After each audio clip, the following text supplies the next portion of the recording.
This Manvel City Council workshop at 5 p.m. We have 5 of 7 members present. I know Councilwoman Sarmiento is on her way, and Councilman Perry is out of town on duties for his work, so he will not be joining us, but he will be watching online.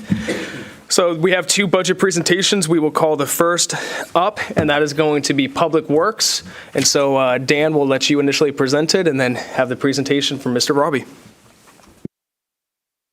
We're excited for our second presentation. Of course, this was supposed to happen last Monday, but we all know what happened last Monday. So we're going to have to kind of condense things a little bit since we're running out of July already. So tonight we've got Public Works, which is, of course, our second biggest department, and then the city secretary as well.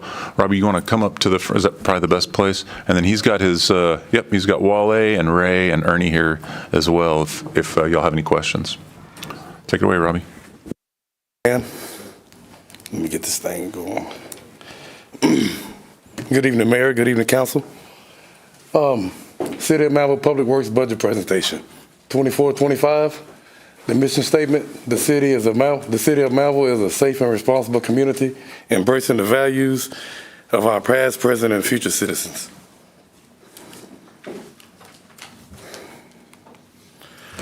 Department overview. The City of Manvel Public Works Department is responsible for the operation and maintenance of the city's infrastructure. Our public works employees are highly trained, utilize state-of-the-art equipment, and are committed to providing the highest quality of services to our residents. We have 4 divisions in the Public Works Department, which includes streets and drainage, utilities, capital projects, and parks and facilities. The Streets and Drainage Public Works provides maintenance of streets and drainage systems such as roadside ditches and culverts, maintenance of crosswalk striping, road striping, traffic signage for the safety of our children, citizens, and visitors. Provide emergency disaster response related to flooding, winter storms, and severe storms. Clearing streets of debris and barricading off flooded areas. The Utility Department. It ensures a clean and safe potable drinking water supply, ensure proper wastewater management and disposal, read, repair, and replace water meters, repair main breaks, remove sanitary line stoppages and leaks, operate water and wastewater treatment plants per TCQ requirements, provide excellent customer service to our customers. Capital projects. We do, the capital projects manager, he does the project oversight, the budget management, the stakeholder coordination, procurement, compliance, and safety. The parks. We maintain the grounds, garden, walking trails, sport fields, and restroom facilities, inspect the playground equipment, benches, and tables to ensure the health and safety of visitors to the park, preserve natural resources and wildlife habits. Accomplishments in 2024. We had a few under the wastewater, the Manvel Town Center. We brought the treatment plant online.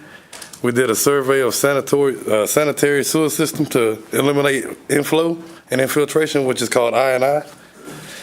The completion of the SCADA system. Then on the water side, we maintained a superior water status. We rehabbed the 10,000 gallon tank over at the water plant on School Road, implemented the valve and hydrant exercising program to ensure valves are operating at all times, provide electrical services to Maverick Water Plant. The drainage. We cleaned 1,897 linear feet of ditch to improve drainage and completed the slope paving at Acre Lake. The streets and Public Works Department, we paved our lane in Cindy. We patched 784 potholes, sealed 4.5 miles of cracks on roads, and we built a new training facility for Public Works. 2024, Council approved 5 projects, capital projects. They're all under construction, except for the WRF, that's soon to be, and the McCoy and the Master's Utility Extension, that's soon to happen as well. Challenges faced in 2024, we had employee shortfall, and the 811, the line locate request, man, that was, like, so we had so many requests come in, and it was like we needed 2 people to actually do this job. And the weather also played an important role in that. So when it comes to employees over a decade of the decade summary, it shows that Public Works is in the orange and PD is in the blue, and the population growth is green. And so this kind of give you a good idea on how far we're behind on the personnel. We're kind of like behind time on personnel, so we're gonna try to improve that. So on personnel requests, I'm requesting an assistant public works director, facilities and fleet maintenance. I need one person. Heavy equipment operator, we need 2 in public works. We need 3 maintenance technicians. For the utilities, we need a plant operator. We need 2 of those. And utility tech, we need 2. Heavy equipment operators, we need 2.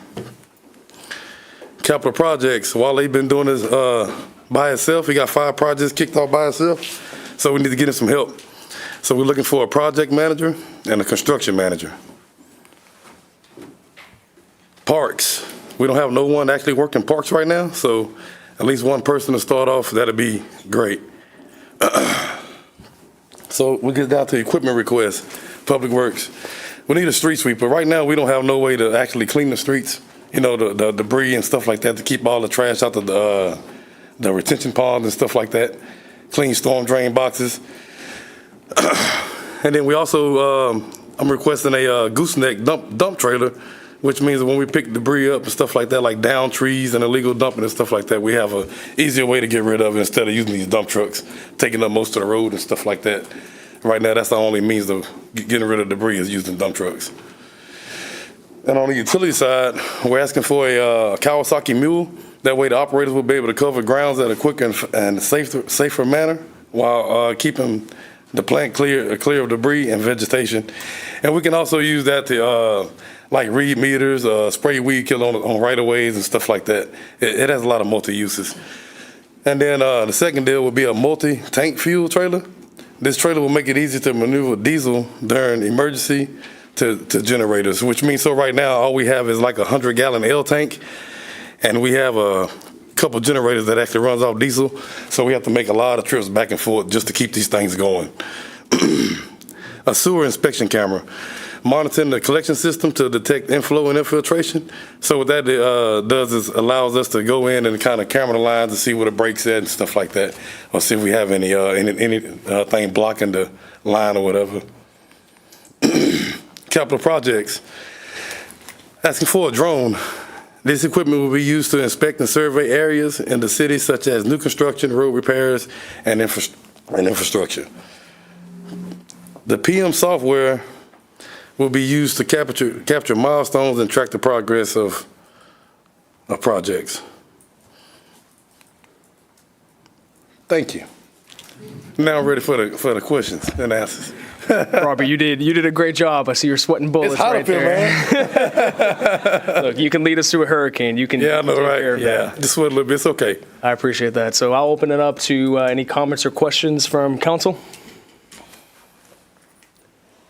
Well, I'll start us off here, Robbie. What is the total dollar amount in salary requests that you're looking for? Do you have that number offhand? No, I don't. I'll have to get back with you on that. Okay. Yes, sir. And could we also get this presentation sent to appreciate us, that, man. Tammy, after the meeting? Okay, great. One of the things that we've seen as a result of the hurricane is that some of the drainage along Crest Ridge, Mississippi, Louisiana, that C1 ditch is definitely a big issue and a big concern, causing backup into the Lakeland Section 5 and all through that area. Right. Is there any funding that we're looking at in this budget that could go towards a project partnering with potentially the Lakeland Mud, CNR3, maybe TxDOT in order to improve drainage along that area? So we have been working with CNR3 in the past on drainage for Crest Ridge, Mississippi. So there's a few things we have in store right now. We just haven't got a chance to get around to it to try to make that happen. Okay. Can we get some information from you about what those things are? Yeah. Okay, great. And then the last question I got for you here, Robbie, is in regards to, I know a big piece, the funding's already there, which is streets, the $10 million. Can you kind of talk us through what you guys are looking to do with that over the next couple months? So within the next couple months, actually, we're supposed to, I don't want to speak too soon, but we're planning to get started on Wednesday, asphalting the roads. We're going to start with Spillane, Then we're gonna move to Loudon and Maywald and then so on. So we're gonna start with all the gravel roads first. You know, the small gravel roads, kind of get the guys in tune and on what we're doing and stuff like that. Then we'll move on to the bigger roads.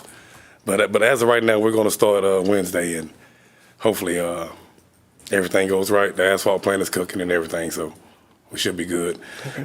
Then I also got to reach back out to Mike Blissey with Precinct 3, just to see when they start. They're going to be, for the ILA roads as well. Perfect. And then a question for you, I guess the last one I have, it just came up here, is in regards to water and wastewater system. How did it hold up during the hurricane? Was there any damages to any of it that we might need to look to repair? We actually did pretty good. Ernie can better answer that question, but we actually did pretty good as far as my knowledge goes. And council, just to let you know, we'll have an opportunity. Our city manager is going to give us an after actions update. During his city manager update, we'll open it up to questions or comments at that point. But as it relates to Public Works, was curious about this. How you doing, Ernie? Doing well. Good. So in the 2 days when the storm made landfall, we treated 1.4 million gallons through our treatment plant. We're permitted for 500,000 gallons a day. 1.4 million gallons in 2 days. We have a problem with I&I. That's some of these requests. We're trying to finally get a handle on the I&I issue that we have.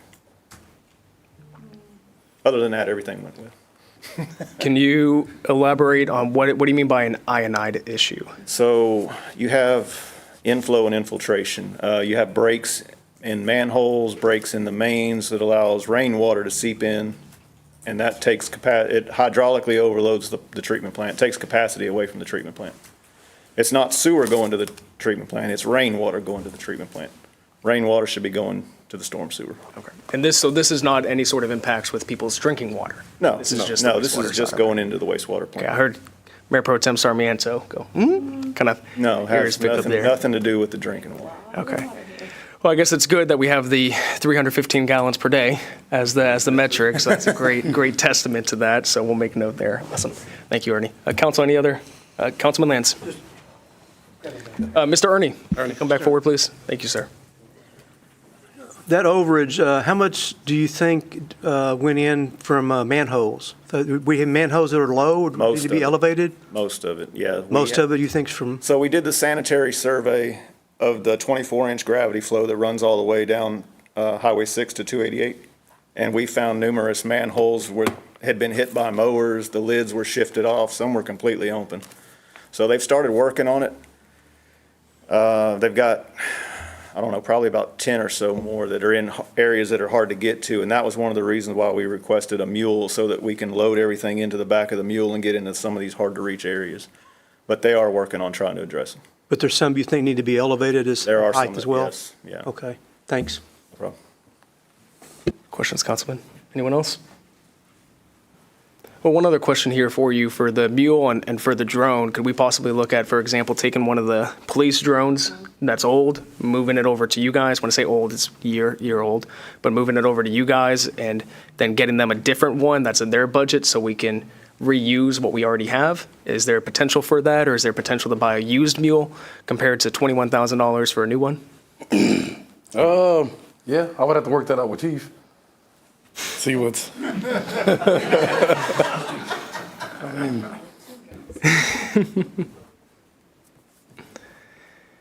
What he's looking to say is we can look into that, Mayor. Look into it. Yeah. These are where we're collaborating here, so these are just Yeah. questions, things that come to my mind about ways to Okay. reduce, reuse, and recycle. Right, that makes sense. Okay. All right, thank you. One question. Mayor Pro Tem, yes, ma'am. Yes. I just wrote a note here after the drone, the project management software. What are we using now? Wally, could you come on up? Excel? So I brought my help tonight. Hello. Hello, Wale. How are you guys? Good evening, Mayor, Council, staff. We're using me. Yeah. So, You're the project manager, and that's how I and you're manage using Excel? I use Excel and our file storage system, and that is how I upkeep. It's a lot of remedial work, so to be efficient, that's why I'm requesting another PM come in.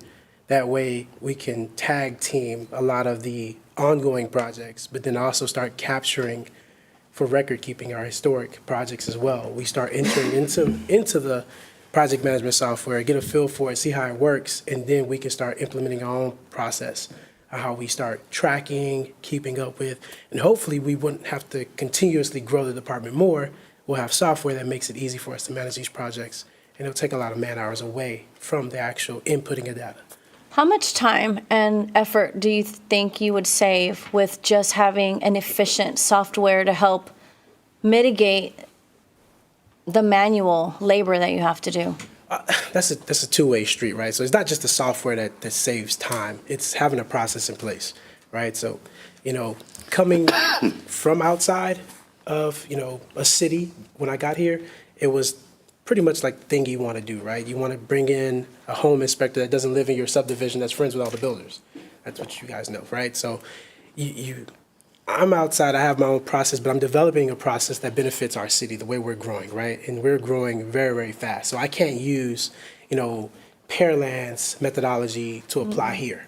I have to come up with our own. We have a multitude of projects.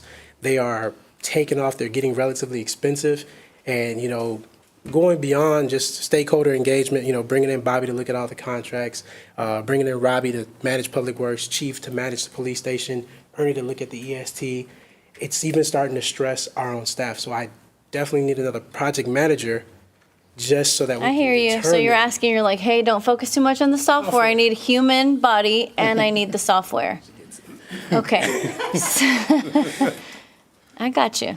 So with that being said, having both of you up there, if money were no option, I know we would ask for everything, but we know that coming off the hurricane and knowing what's coming in the next year, realistically, if you had a wish list of the top 3 that you absolutely hands down need, what would those be? In capital projects, right?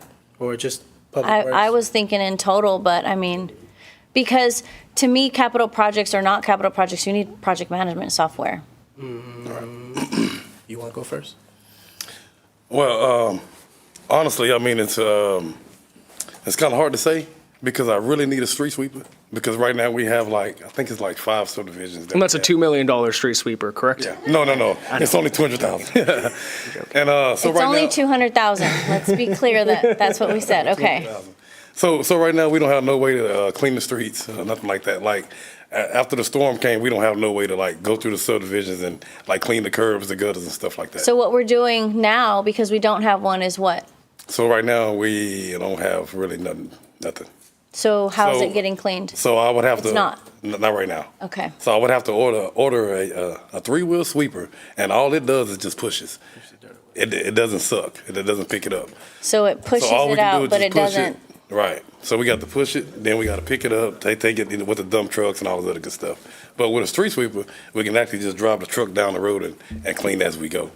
Okay. We can also do storm drain boxes as well with that piece of Okay, equipment. so I hear that being your biggest That's one of the need, biggest deals. more than anything.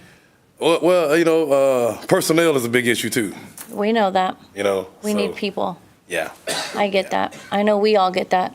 Okay, so people People in the street sweeper, that's what I'm looking and a for. street sweeper. Yeah. Project management software and a project manager. No? Project manager, Project manager and then the software. construction manager, then the software. Can I just ask this? I may have missed this before, but did we not budget this in to the other projects? The software and the personnel? Let's say it was 2 years ago that we had budgeted for a project manager, Yeah. and it didn't make the cut. And then last year, or an inspector, Yeah. it sure was, Wale, yeah. Yep. Make the cut. Well, let me try phrasing this differently. With all the capital projects that we have going on, just like with a grant, when you secure a grant, the grant writer's salary comes from the grant. With all these capital projects, did we not proactively bake into the cake a portion of a project manager's salary into the capital projects? I mean, we're So, paying $2 million for somebody to inspect the water reclamation facility. I'm just curious. the short answer is no. All of the engineers, the design engineers, put that as part of their package, but usually what ends up happening is whatever's budgeted takes up the whole construction budget, so there's not enough left. Wally's been pretty creative with especially with the water tower, to get some third-party inspection out there, but there just hasn't been. It was anticipated, there just wasn't enough budget to do construction and the inspection by the time that project actually came to fruition. So it's one of those where, being frugal, at some point, it just, we've squeezed everything we can. There's nothing left to squeeze. We need some help. That's what it boils down to. I'm all for, and I know council, maybe, mostly, is probably all for giving you the tools that you need. And I know up here we have project managers and coordinators that have experience, so they know the frustration of having to use an Excel spreadsheet. That's kind of antiquated. But I'm pretty sure you're a ninja at it, so I trust that it's getting done. But I know what you're saying. There's nothing worse than having tools that you can't have to make your job efficient and better, and personnel. Okay, so thank you for answering that question.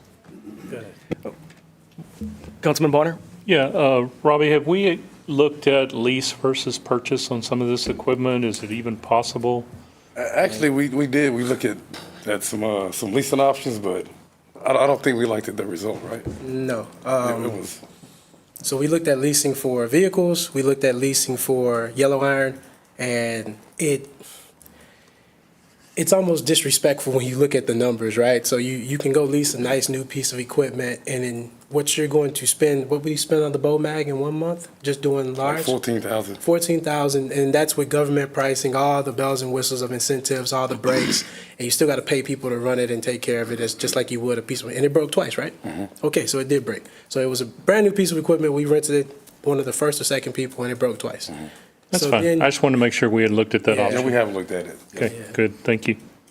Thank you, Councilman. Wally, a question for you. I want to use BBG as an example, or Safe Built, I guess now. So we were weighing out the cost of bringing on a building official and inspectors ourselves, and at that point in time, it was, hey, let's contract this out, because they can ramp up, ramp down as we need it, because eventually these capital projects are going to go down. Maybe some others might come up. Can you talk me through your approach to why you are asking for hiring on a project manager and a construction official compared to bringing on somebody that can be a contract project management company that has the experience already, vetted employees, because it's tough to find a qualified project manager. They also have the equipment as well, and they can. Right now, you have a lot of capital projects. They can give you those resources quickly. As those fall off, you might not have as many, so they can ramp down those resources. So kind of talk me through the pros and cons that you see with that. Okay, yeah, so to your point, bringing on a team, even though you sign one contract, you'll still be bringing on a team like AGCM, I think that's who we talked to. You will get a team of project managers. That comes with like risk managers, construction managers, your project manager. You get all those guys accessible if you authorize them for project management services, which is a great thing. The problem is, it's almost the same situation on when you go into a contract, you authorize your architect or your engineer to represent you. I can just say it like this, that representative that you get usually exceeds my salary in any project, every project. So just bringing on a contract or a project manager from your architect or engineer exceeds my salary. Bringing in a third party, looking at the rate, they look at the scope of work, right? So they look at the scope of work, they look at the project cost, and then they usually hit you for a percentage. That percentage can be sometimes 2%, that percentage can be about 7 to 11%, depending on what type of work they have to do. I can just tell you like this, any percentage that's over 1 on any project is going to exceed what I make tenfold. So that's why I'm like, I'd rather bring in someone to work with me, alongside me, to kind of practice our methodology, right? Most PMs, and y'all might be able to agree, they don't operate with zero contingency. Right now, we're operating with zero contingency. All our projects are put in for the contract amount. There is no contingency funds. So what we do, my little approach to it is that we look for cost-saving initiatives, we look for incentives, any kind of discounts or breaks, things that we can substitute in the plans, and we keep that as a bank. And we look at those savings, and then we apply them whenever we have change orders. And we've been pretty successful to accomplish these projects at a net zero. But it's getting harder, right? These more expensive projects, these change orders come in, they're not small dollars anymore. They're 6 figures. And now you're like, okay, how do we find this contingency? How deep can we audit these pay apps? It's getting to the point where, yeah, it needs a lot of attention. And our representatives, there's no incentive for them to look at those. So that's why it's kind of like, if I bring in a third-party PM, they're not looking for those. They're just trying to get the project complete. Don't you find also that they buy into the thought process here and become a better, more productive person than somebody that's from the outside? Of course, they're vested, And it right? seems like that's what we're trying to move towards. One thing I'd like to see when you start putting your numbers together on to the mayor's question about total amount of what it's going to cost for the people is we have to think about what's the added cost for benefits too. So we Yeah. need to, we Yeah. need to be able to see what the total picture is going to be. Yeah. Because that's going to make a big choice there. Okay, thank you. So what I hear you saying is, and I think we understand this, whenever you contract something out, there's always overhead costs, and it's going to cost us as a city and taxpayers more. We get more bang for our buck if we hire internally somebody on staff that's bought in, that's part of the culture, and that works hand in hand with you with all the incoming projects as they come in. I think that's what I hear you saying. Am I wrong? No, you're right. If you contract with the scope of work. Exactly. They are only invested to that scope of work. They're not flexible. You can't bring them in on one project and try to shift them over. There's always something in writing that has to go in place. So that's why when you bring in someone, you can apply them where you need. Yeah. You can apply them where there's a shortcoming. If I need help with one project, they can help me fulfill it. If I go on vacation, they can handle that till I come back. And the accountability stays in-house Yes. as well. Yes. Last question to that is, if and should, when we get to voting on the budget and accepting the budget, how fast can you source that or how fast are you looking to bring on help?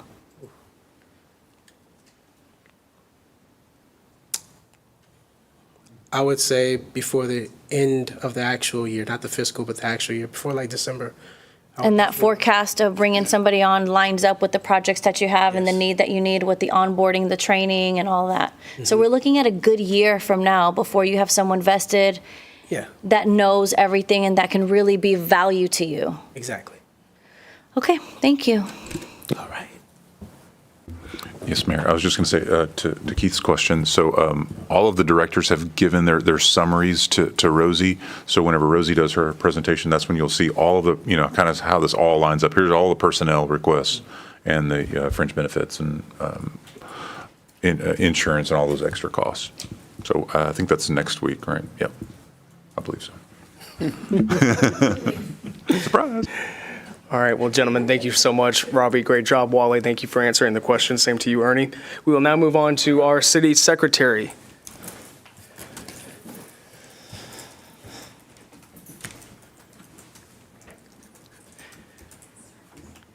And then, Dan, do we have a representative from Keating Keast that's here with us? Okay, perfect.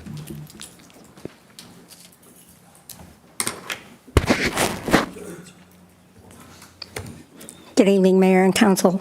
So, as City Manager Dan explained, my presentation is not going to have dollars in it. Those dollars will be done by Rosie. We're just going to give you an overview of the different departments. It'll be the City Secretary, PIO, and courts, as well as the needs of the different departments, should there be funds in the budget to be able to provide them. So we're going to start with the City Secretary. Many wonder, what does the city secretary do? What is the office? So the easiest way to think of the secretary's office is as if we were the key to the city. You can consider us your key to the busy world of city government. We're here to serve you, whether you're a public official, staff member, or interested citizen. Utilizing traditional paper files as well as computerized files, we locate data, provide copies or printouts, we answer questions, we take pride in our ability to provide you with the most up-to-date, accurate information concerning our local legislative process. The next sheet is just a definition. The one for Wikipedia describes the municipal clerk as a senior official in many municipal governments, elected or appointed. Duties vary even more than their titles. It's difficult to fully describe the clerk's duties because there are hundreds of different jobs a clerk may fulfill, and that is no exaggeration. The next one is just the history of the position. Goes back to the city secretary, along with the tax collector, is the oldest public servant role in local government. This is in your packet, so I'm going to go quickly so you guys can read that on your own. City Secretary in Manvel is an officer of the city appointed by and serves at the pleasure of the city manager with concurrence of the city council. There shall be an assistant city secretary if authorized by council who shall act in the absence of the city secretary. The city secretary and assistant city secretary, if any, shall act as a secretary to the council. That is per our city charter. Reports to the city manager for day-to-day operations and works closely with the city manager's office to provide information and support to the council. What do we do? On that next one is just a listing of some of the things that the Office of the Secretary does. City Council information and action, City Council meetings and minutes, city elections from candidate to voter. We ensure compliance with the Open Meetings Act and open records laws, records management officer, custodian of all official records of the city regarding public information requests. We publish and post all legal notices, certify alcohol permits, drilling and pipeline permits, and right-of-way abandonments. We process liability claims against the city. We accept petitions, subpoenas, and lawsuits on behalf of the city. We maintain the Code of Ordinances, Home Rule Charter, administrative policies, master fee schedule, and the city seal. We handle trainings, receptions, and various city events, and oversee boards and commissions meetings. Divisions of the department right now for the city secretary office is myself as the city secretary and Alyssa Deaton as the assistant city secretary. Municipal courts, we have Megan Cavos as the court administrator, Joetta Watson as the court clerk, Yolanda Royston as the court clerk, and we currently have an open position due to the advancement of our previous court clerk, Brianna Bob, to the HR department. And then for public information officer is Brooke Cyphers. So just some overview for the year. We had 91 meetings, of which the city secretary had all the agendas for various boards and the minutes and the attendance to those 91 meetings. You can see the breakout per board, how many meetings each board had. Other duties from October of 23, we went based off the fiscal year, so we're not completely through September. So as of October of 23 to current, 147 open records, 35 published notices, 4 RFPs and RFQs published, 45 ordinances, and 35 resolutions to date. We're going to go on to municipal court. The municipal court plays a vital role within local government, responsible for adjudicating Class C misdemeanors directly impacting the community. Its primary objective is to resolve cases promptly with impartiality, ensuring due process and fairness for all parties. In addition to managing case filings, docket scheduling, and maintaining precise records, the court is committed to educating the community on traffic safety, prevention measures, and the workings of the judicial system. Services of the department, customer service, they interact directly with the public, attorneys, and other court participants, answering inquiries and providing assistance. Ensure compliance with the court orders, including fines, penalties, and community service requirements. Manage case filings, scheduling hearings, and maintain accurate records, and educate the public about legal rights, responsibilities, and the judicial process. Divisions of the department, we have the court administrator who oversees the administrative operations, budget preparation, personnel management, and ensure efficient functioning of the court system. We have a deputy court clerk, warrant clerk, prepare warrants, ensure paperwork is correct, process input of warrants into the Cestus database, management and withdrawal. We have a juvenile case manager. Right now, we do not have that position filled. That was Brianna Bob's, but that position provides support and guidance to juveniles with Class C misdemeanor offenses, organized teen court, and outreach to schools. And then a deputy court clerk, which is a docket clerk. They schedule dockets, review of all cases, communication with attorneys, defendants, and coordinate schedules of judges, prosecutor, and bailiffs. Some of the accomplishments, so by quarter, October 20th through September 21st. So they did these by year. Accomplishment going from October 20th through the September 21st. Citations filed, 2,225, 108 dockets with 25 people per docket. Warrants issued were 447 with warrant payments of a little over $50,000. October of 21 through September of 22, citations filed grew to 5,637 with 88 dockets. However, the number per docket increased to 50 per docket instead of 25. Warrants issued were increased to 1,960, and the warrant payments were $113,313.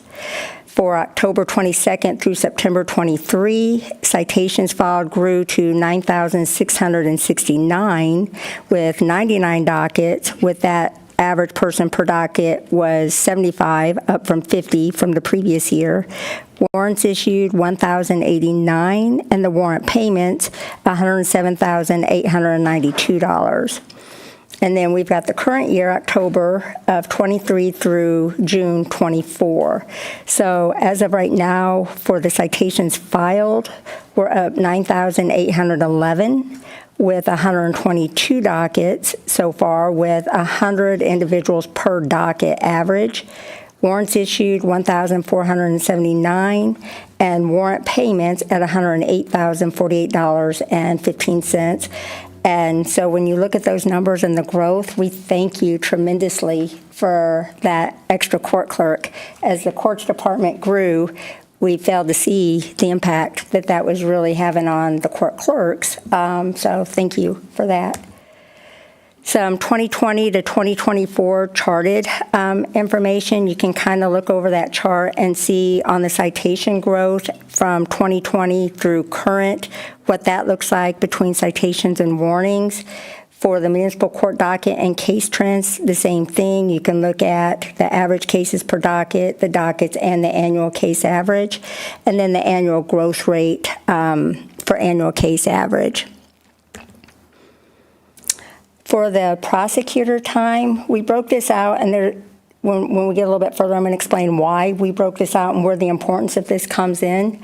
So for the 22-23 year, on docket, dollars spent for the prosecutor time was $9,900.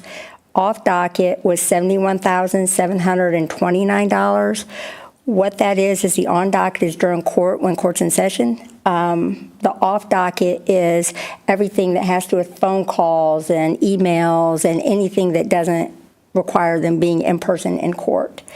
And then if you look at the 23-24 numbers to date, our on docket expenses at $14,137, with our off docket at $60,062.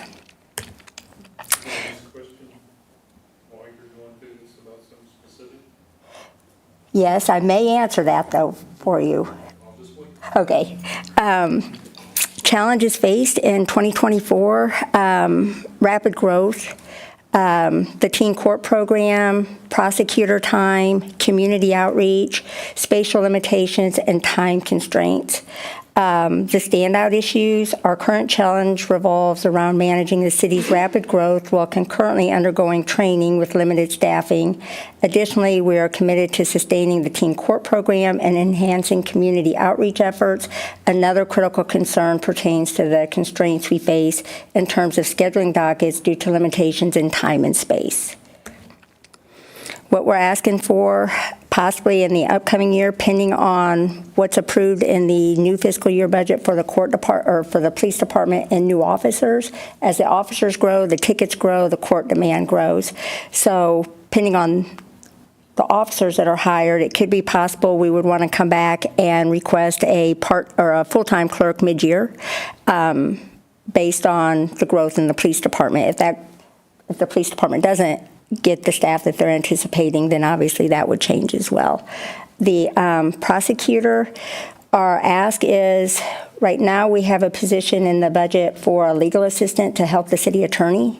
The ask would be, instead of hiring a legal assistant, that we hire an attorney that could also be a legal assistant, do legal work for Bobby in the way of open records, but also take on our prosecuting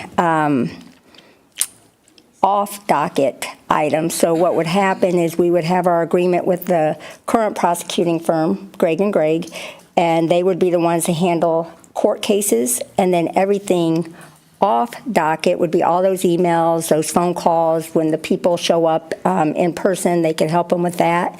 That would cut down the off docket cost, where we could use those charges right now to add to the expense of what that full-time position would look like to make up the difference in that salary to get an attorney instead of just a legal assistant. On that. So we'll take a pause at that point because I know we have the PIO next. And Councilman Bonner, you have a question? Yeah, I just was trying to. If you want to unmute yourself. Thank you. Was there anything that was done? I noticed the on-docket costs went up, which means you had more cases, but the off-docket went down. Was there anything that y'all did that lowered that cost? So it hasn't gone down because keep in mind, we're only in July. So we that's right, still you're looking at a have whole year. August and the rest of July, August and September. These numbers ended at the end of June. Okay. So we still have 3 months for that off-docket amount to continue to grow. But the percentage is trending that it might be down, right? So I don't think the percentage is trending because the 86% was based off of a full 12-month cycle. Okay. The 76% is only based off of 9 months. Okay. Well, what I think you're getting at, Councilman Bonner, is the volume of work might be the same as what it was last year, but because there's more on-docket work that's happening, that's why the percentages shift. So the volume that's contained within those percentages Yes. is kind of a little bit different. Okay. I have a question as well for this, Tammy. How many hours a week does our current prosecutor spend working for the city of Manvel? So, and I have that I did not bring that for this piece of the presentation. We actually broke that down looking at coming up with revising the current agreement that we have with them. So we went through and pulled out those numbers. I can send those to you. We did not put those specifics in the presentation. We just focused more on the dollars. And it all kind of depends on who pleads out and who shows up. So there's not a real rhyme or reason on computing those hours because there's so many factors in there that make those up and depends on the people coming in with their tickets. The reason why, I would love to get that information if you could send it. The reason why is if that's 76%, if that's 76% of a 40-hour work week, then that doesn't leave a lot of time for this hire to then focus on other areas of our legal department, such as open records requests. So understanding how many hours constitutes that 76%. So, okay, no, it is not 76% of a 40-hour work week. The difference is the amount that it costs for the prosecutor to send an email or to answer a question is quite significant compared to what it would be for an employee. Correct. That's So our times are quite minimal compared to the And that's what I'd want to know So is I'll get you that. how much time is our prosecutor dedicating to the city of Manvel every week?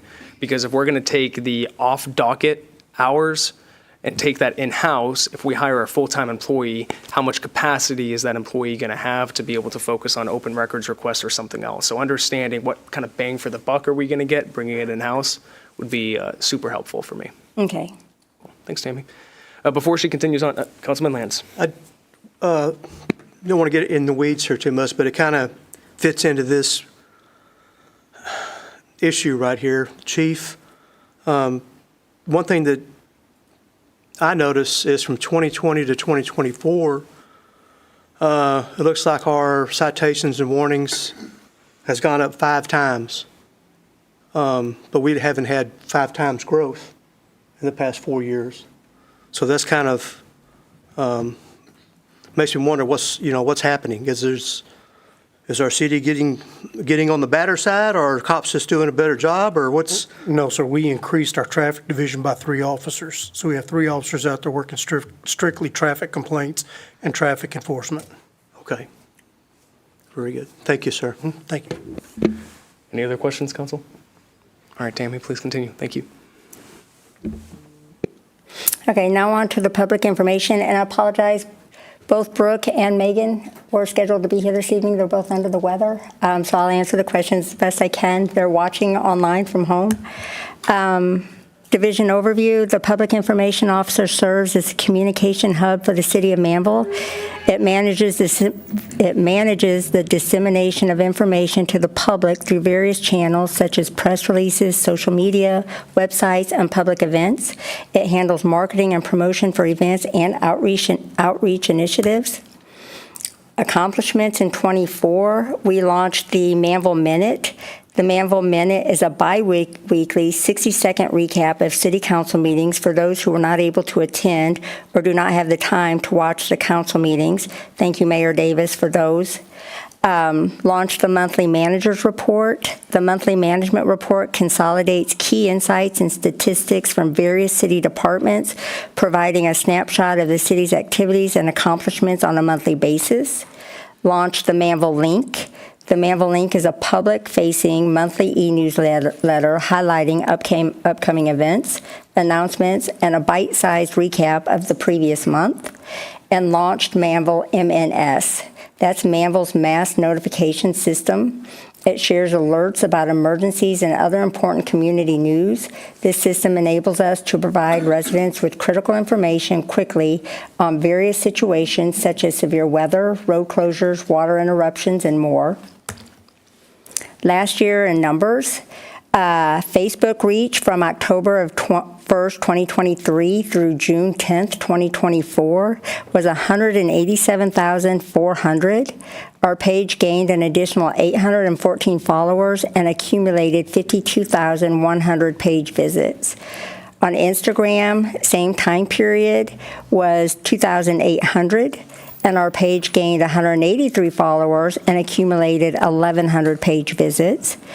For Nextdoor, from October 1, 23 through July 8 of 24, it was 41,545. Our page has 4,930 members and received 185 thanks. And since its launch in April of 2024, the Manvel MNS has seen 680 signups and sent 17 notifications to residents ranging from water interruptions to hurricane notices. That one's important in that we've had a call-out system which was called Blackboard Connect.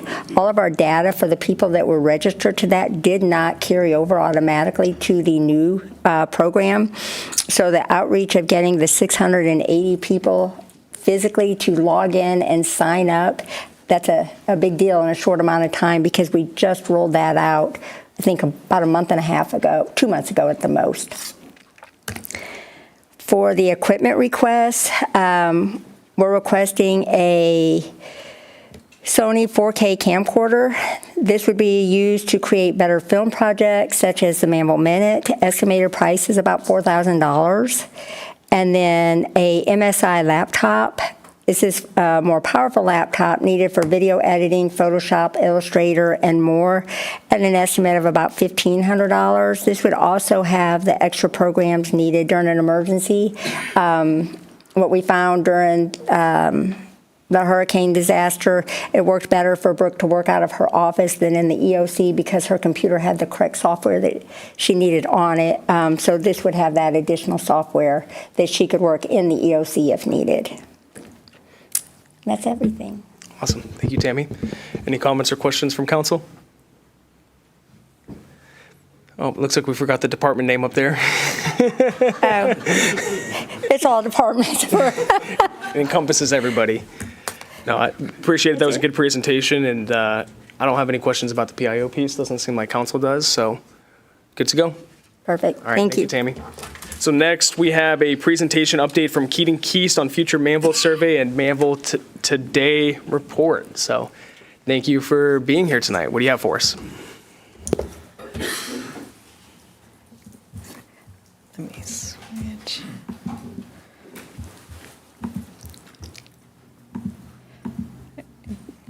Good evening, Mayor and Council. Thank you for the opportunity to provide you with a quick update for the Strategic Plan, Comprehensive Plan, and Thoroughfare Plan.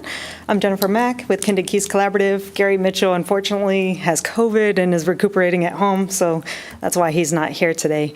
But before we get started, I do want to congratulate you all on filling the 2 open positions for the planning department. That's very exciting. We want to highly commend Tammy and Brooke for all their help so far with this project, and look forward to continued coordination, of course, with them, and then as well as the planners. So tonight, just want to let you know where we are. We're currently working on the Manvel Today report. The community survey results, we have a couple of highlights from them, and then also some potential themes for the updated plans. So what have we heard so far? We've basically heard that people would like to preserve the trees, create a city center, not to confuse that with the new Manvel Town Center.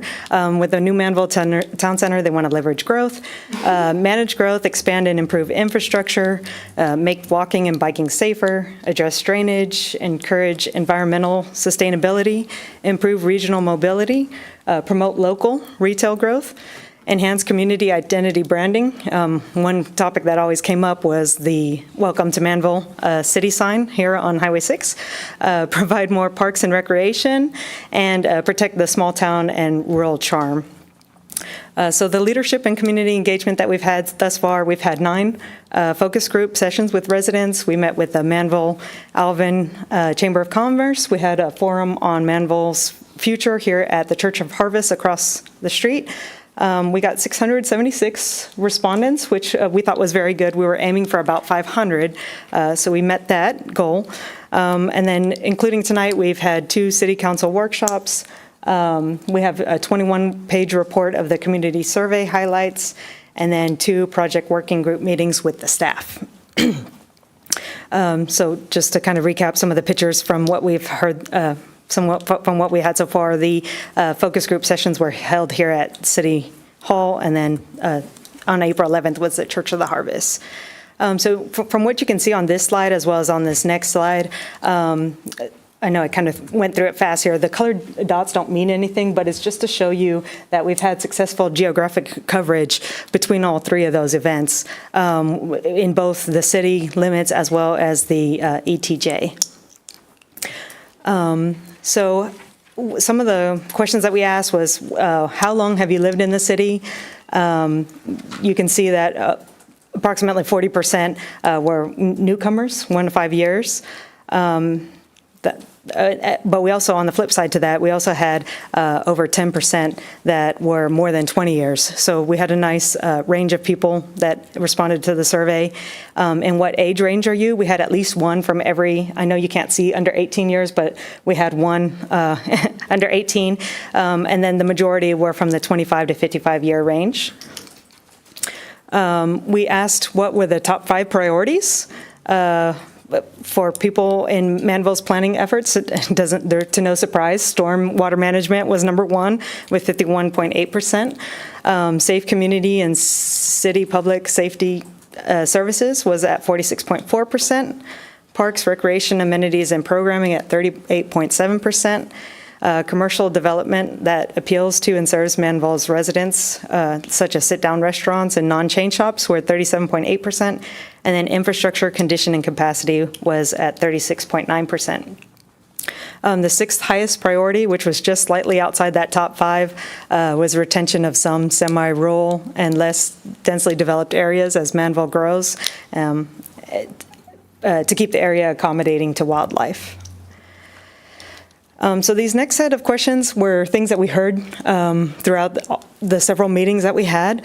What we like to do is we typically like to ask agree and disagree statements to make sure that whether the consensus with everybody was what we heard, and if not, then we needed kind of drill down deeper and figure out what the consensus actually is. So for question 15, this was the highest level of agreement, and it's the city should strive for a sustainable growth pattern that balances new development with ongoing public service needs and integrity of existing developed residential and commercial areas, and 90.6% agreed with that statement.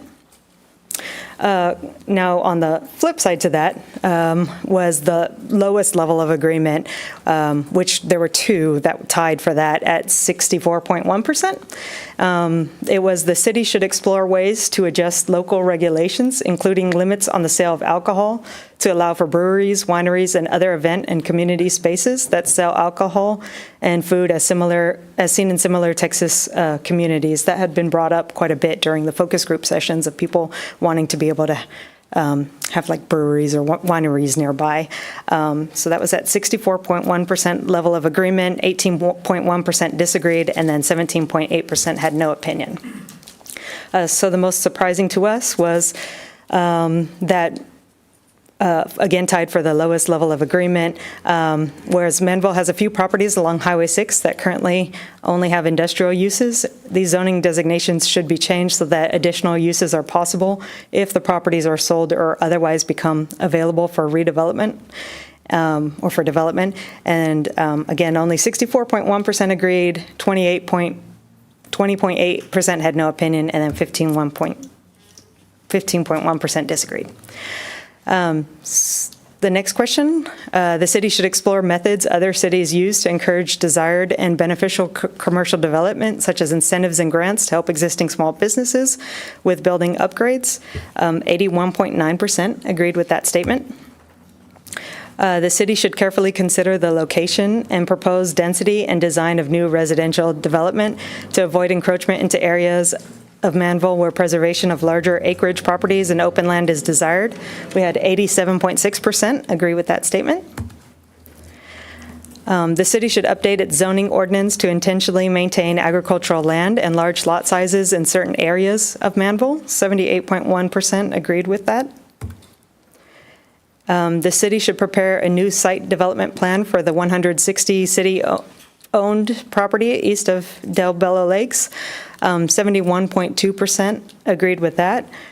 So we did a follow-up question to that and asked them what their 3 priorities would be for that. And 55.2% said a park, 44.9% said community or recreation center, and then 44% had said walking trails on that piece of property. So we had also asked, what does the small town rural feel mean to you? Because that can mean several different things to different people. So we asked for their top 3 priorities. Number 1 was the mature tree cover and other vegetation preserved, which was 51.7%. Limits of how much a property can be built on to maintain green open space, 41.2% had selected that. And parks, 34.3% had listed that in their top 3. So at the end of the survey, we asked if you were to leave Manvel and come back in 20 years, what would you like to see? So the bigger words up top there are ones that were mentioned the most often, and then the smaller, were mentioned less frequently. But we picked the top 25 words that were most seen, and you can see up there, safe, green, clean, diverse, developed, friendly, progressive, growth, rural, thriving, progressive, lively, quaint. So those are some of the things that people had mentioned in that open-ended question.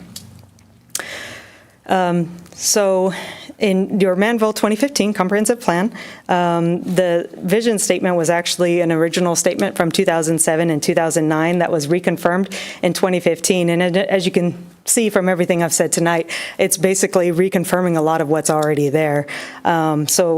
Benefiting from our strategic location by encouraging well-planned quality retail, commercial and residential development that reflects and enhances our small town quality of life, preserving our rural characteristics by providing open space for recreation and protecting our natural environment, promoting a strong and diverse economic base that supports efficient, high-quality public infrastructure, municipal services, education, and collaborative governance, offering a variety of housing choices that reinforce our small town values, preserving and protecting links to our past, and establishing our reputation as the home of country living in Brazoria County.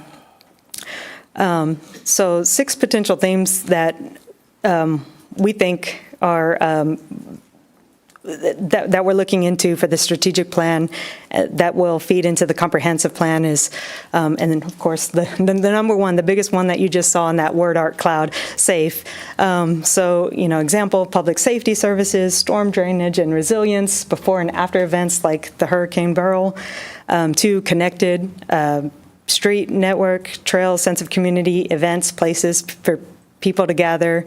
The number 3 theme that we're looking at is balanced, suburban and, the keyword and, rural character, and careful with auto-oriented commercial. We heard a lot about people loving the rural that it is now, but then also loving where it's going and having amenities that are closer to home. 4, prudent long-term fiscal outlook, commitment to planning and best way to grow. Forward-thinking, planning for and working toward desired outcomes versus where undesired trends will lead.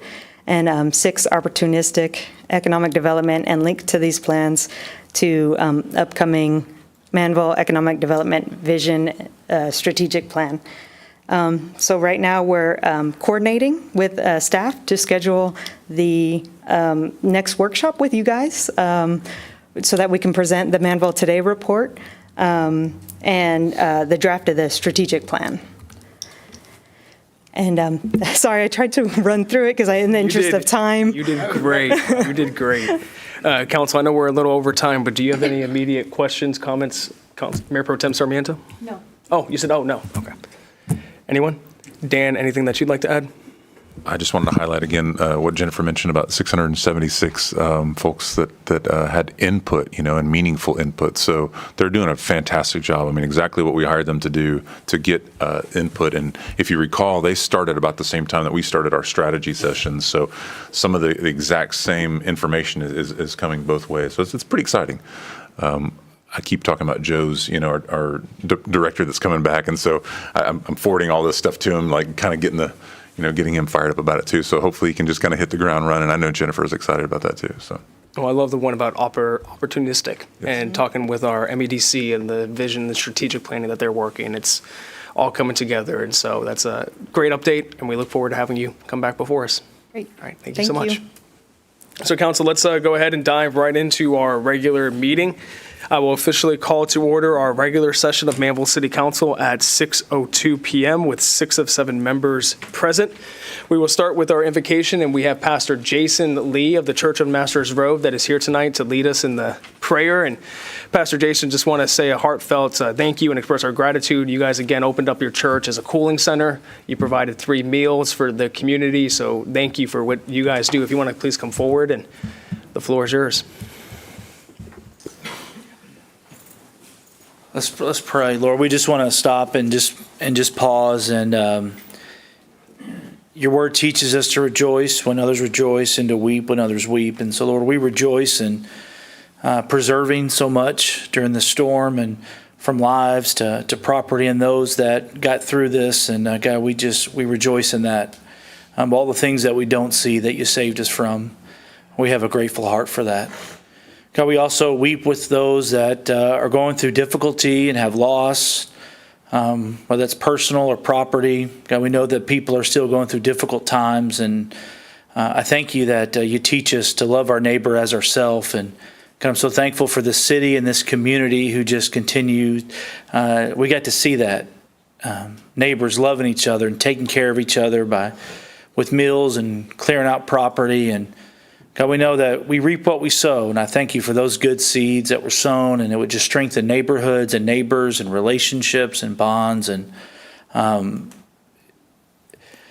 thank you that these trials that we're still going through, that you teach us to consider it joy, that you're producing something on the inside of us. And so I pray that we would just learn what we need to learn. We thank you for the lessons that we are learning, just what matters most and what doesn't really matter. And God, I thank you that even you said you came to serve, not to be served. And I just thank you for so many great servants who've just put in a lot of hours to serve other people, and the sacrifice for their families and for themselves. And God, I just pray you'd help them know that they're appreciated and loved and seen. And God, I pray for this city. I pray for our mayor and our council and our city staff. And God, I pray that they would continue to be gracious and generous with the resources and the authority that you've given them. And we tell you we love you, and we thank you for so many things that we don't see that you do for us. And I pray you'd help us continue to strengthen one another through times like this, good times and difficult times, and just that we would learn what we need to learn. I pray that you would meet every need in this city. In Jesus' name, amen. Amen. Thank you, Pastor. So next we have the inspirational reading, and that is me tonight. And I'm going to kind of steal something that I hear Mayor Pro Tem Sarmiento say a lot, and she said it this past week, and it sticks with me. And it's that controversy or adversity or challenges, they don't make character in us. They reveal the character that's already inside of us. And we've seen that time and time again in our community over these past few weeks, especially with the hurricane that has come through. Our community has yet again proven that we will go above and beyond the call of duty to take care of one another, whether it's Harvey in 17, COVID in 2020, the winter freeze in 21, and now this. I was very encouraged and uplifted when I saw our community step up and take care of one another. So Mayor Pro Tem, thank you for that quote. It's something that sticks with me a lot. So we'll now go to the pledges. If you'll please stand and join me in saying the pledge. First, the U.S. flag. I pledge allegiance to the flag of the United States of America and to the republic for which it stands, one nation, under God, indivisible, with liberty and justice for all. To the Texas flag.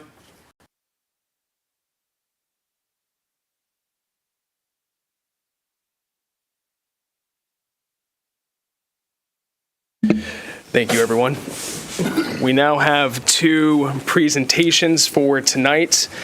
And the first, I would like to have the chief come forward for us. This is a recognition of Captain Robert McLean for graduating from Leadership Command College at Bill Blackwood Law Enforcement Management Institute of Texas. Chief. Good morning, that's how my day's been.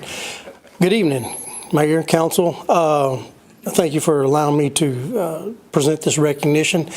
First, I'd like to explain what the Texas Law Enforcement Management Institute is.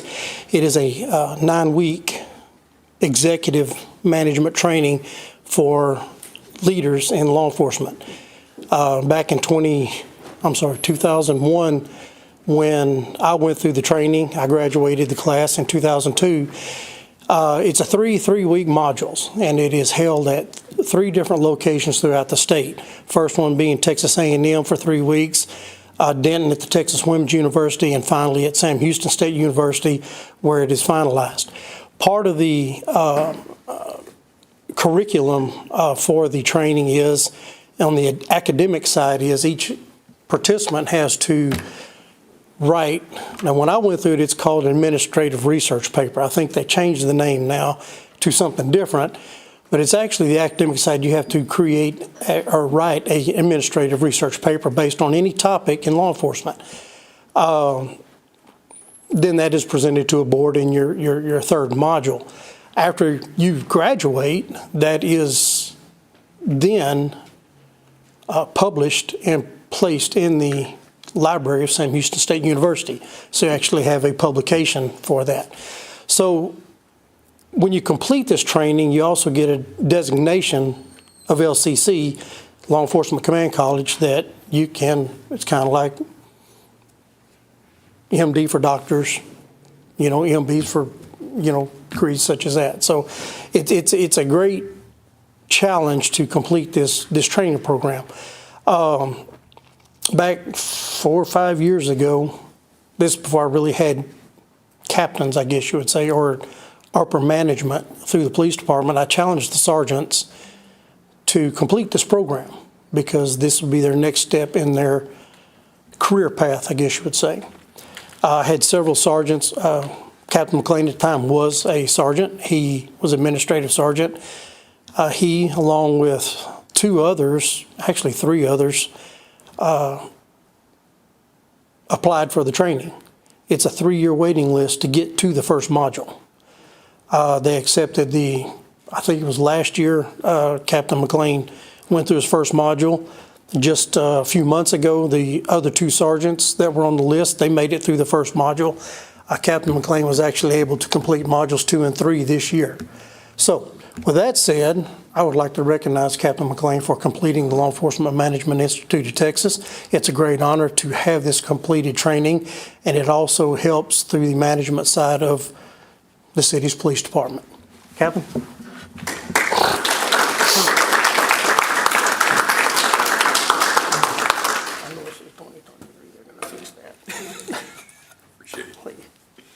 All right, so Chief and Captain, if you guys want to come here, Miss Tammy is going to take a photo for you guys, and then Captain McLean, would you like to say a few words afterwards?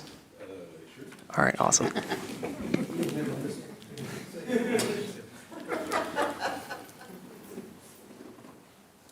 One, two, three.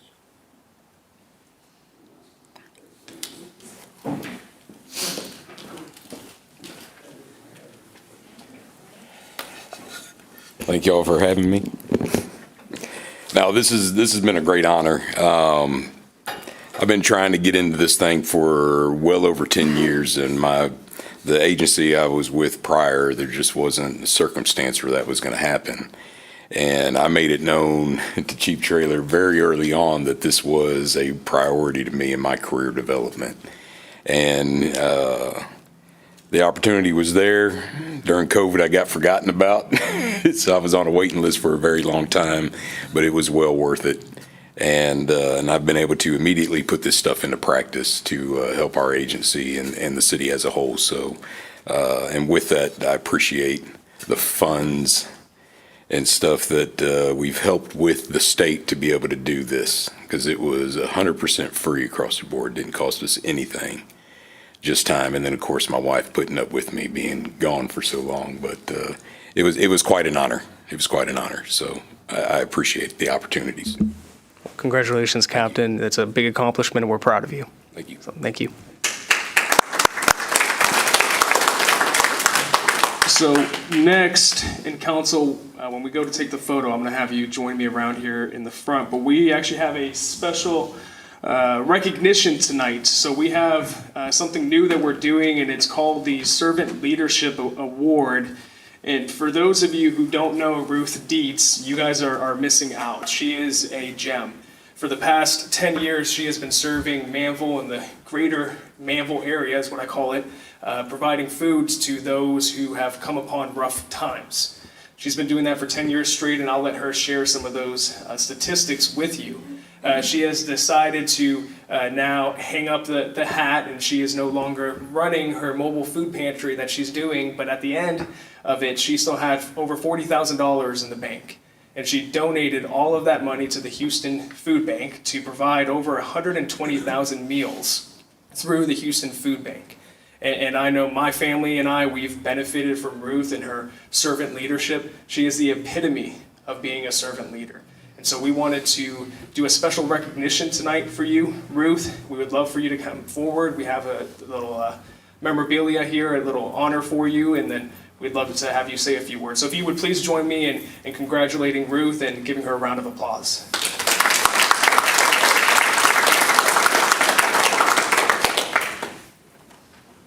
So Ruth, I'm going to read this. Here is the recognition for her that Tammy graciously worked on and had made up for us. And it says, the Servant Leadership Award presented to Ruth Dietz in recognition of outstanding dedication and service to the community and for embodying the true essence of leadership through selfless acts.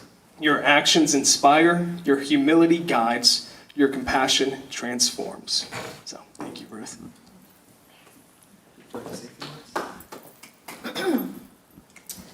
I'm not very good at public speaking, so bear with me. I always worked from my heart. I had no idea when I ended up back in Manvel after I retired, and we were longtime residents here in Manvel. But once I retired, I thought I was going in one direction, but Hurricane Ike wiped my beach house off the face of the earth. So that brought me back to Manvel. Like, okay, what do I do now? I'm retired and I've been working downtown Houston all these years, so I don't know anybody down in Manvel. So I joined Curves on a food drive. I didn't know that that food drive was going to be the beginning of a new chapter in my life. And food drives are always important. Ms. Martin can tell you how important food drives are to the community and giving back to those that need help. That was in the beginning days. I joined Curves on a food drive, and then Elaine Warner was down here at Grace United Methodist Church, and she showed up to pick up the food drive. I tell long stories, sorry. So she picked up that food drive, and I said, "Can I help you?" And she said, "Sure, come on down." I didn't know that when I walked into that pantry where the shelves were half bare and met all the volunteers, that my life is going to change that day. And that's where I realized that this is a God thing. God brought me here for a reason, and he continued my journey through the years while Grace United Methodist Church was there serving the community. And it was the most rewarding time in my life. After Grace United Methodist Church, they closed their pantry, and then I started doing shame Jason left. So then I went to another church, and y'all know the Well on Masters Road. They had called me and said they had wanted to start a food pantry, but they didn't know exactly where to start. And I said, let's do it. And so from that day forward, we had a great time down there. We started the food pantry. The lines lined up long, and we fed the community once a week, and we had lots of wonderful volunteers from the community. But if Jason had not had that faith in me that I could do this, and I tell you, everything I've done in my life, I kind of wing it. But God has been in control, and I know that now. Doris, would you like to say anything that you remember from my days working there at the pantry? We had a good time serving the Lord. We did. And that's what this is all about, is just doing something that's your heart and your passion, and you're giving back to others. There is no better way to go to sleep at night knowing that you've worked your tail off all day long, you're exhausted, but you have a smile on your face. And I hope that everybody finds their passion and they get that reward, because it's wonderful. And thank you for letting me talk. We're going to take a photo here with you, and just on behalf of the city of Manvel, city staff, city council, we say thank you for your years of service. We know that God still has great things in store for you, that you have a purpose, that you have a destiny, you have a calling, and from one chapter to the next, you're just following the story of God's life for you. So that's a beautiful thing. So, council, if you'll join me, we'll take a photo here with Miss Ruth. And is there anyone that you would like to have join you in the photo? My husband's going to be taking the picture, so I can't get him. Could I have the? Oh, well, no, we'll have someone else take the photo. Yeah. Would you come join me? Yeah, Mayor Martin, please come forward. We'll have you join us, and then we'll make sure you get the photo. We're going to stand 3 there. We'll do us 3 here, you 3 in the middle. Brooke's not here to guide us. Hi, back. We'll get Mayor Martin. I'm not.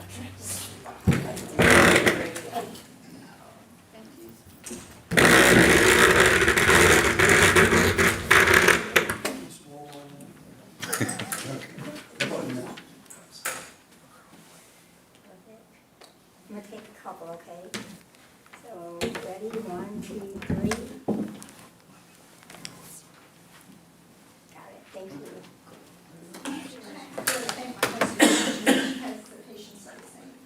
Yes, he does. There you go. Congratulations.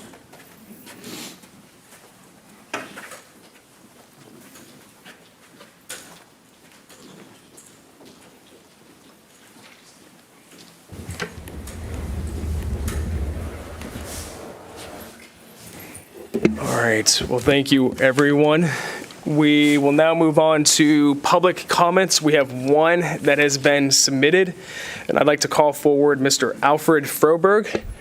So, Mr. Froberg, if you come forward to state your name and address, and you got 3 minutes, sir. Thank you for being here. Thank you. Good evening. My name's Alfred Froberg, and I'm a proud owner of a local business in Alvin. Always considered myself part of Manvel too. I also serve on the Conservation and Reclamation Drainage District as one of the 3 commissioners. I wanted to take this time today to applaud the city of Manvel and Mayor Dan Davis on their communication efforts before, during, and after Hurricane Beryl. Living in Brazoria County my entire life, I've endured all the storms over the past 60 years. This is the first one that I've ever seen that the communication was so significant. In the past, the communication has never been clear. Dan Davis brought us clear, concise, and consistent communication. It has never been as it was over the past week. In addition to the constant communication with the City of Manvel, and the Mayor Dan Davis showed a dedication to our community that is rarely seen. The team serving food to tracking down information from Centerpoint and Texas, New Mexico. Their dedication knew no limits. I want to personally thank all of you here in Manvel for your efforts and serve more than, y'all serve more than Manvel, but y'all serve all of Brazoria County. I'd like to just thank y'all, every one of y'all. Thank you, Mr. Froberg. Appreciate that. And Mr. Froberg, when does your next festival start at Froberg Farms? It'll be this fall, it'll be October. October. Well, we're looking forward to it. Next, we will go to the city manager update. Manager Dan. Thank you, Mayor. I want to take us back 2 weeks. While most people were celebrating the 4th of July, I want to commend our Director of Public Safety, Keith Traylor, who was monitoring the storm throughout that week while most of us were celebrating. Also, our Public Works Director, Robbie Hall, had his team in full preparation mode that entire week for the possibility of the storm. Keith and Robbie had an emergency meeting Saturday, July the 6th at 8 a.m. for PD and Public Works personnel to make sure that all hands could be on deck if the storm turned, which it did. So when Hurricane Beryl changed course, we set up the Emergency Operations Center here at City Hall at 6 p.m. Sunday evening.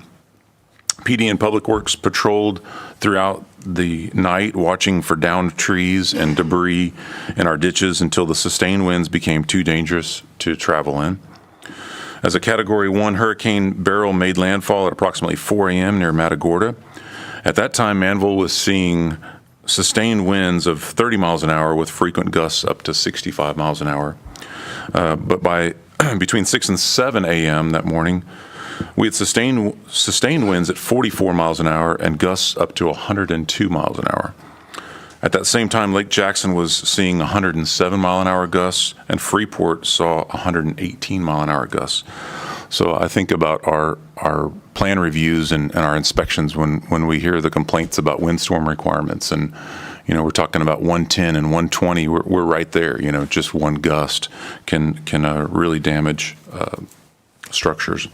And then, of course, those structures become projectiles, right? So we were very fortunate this particular event. I'll talk about that in a minute again. Fortunately, so Hurricane Beryl went through town fast. And unlike Tropical Storm Allison back in 2001, it didn't come back, thankfully. Unlike Hurricane Harvey in 2017, we didn't get near the rainfall that we experienced at that time.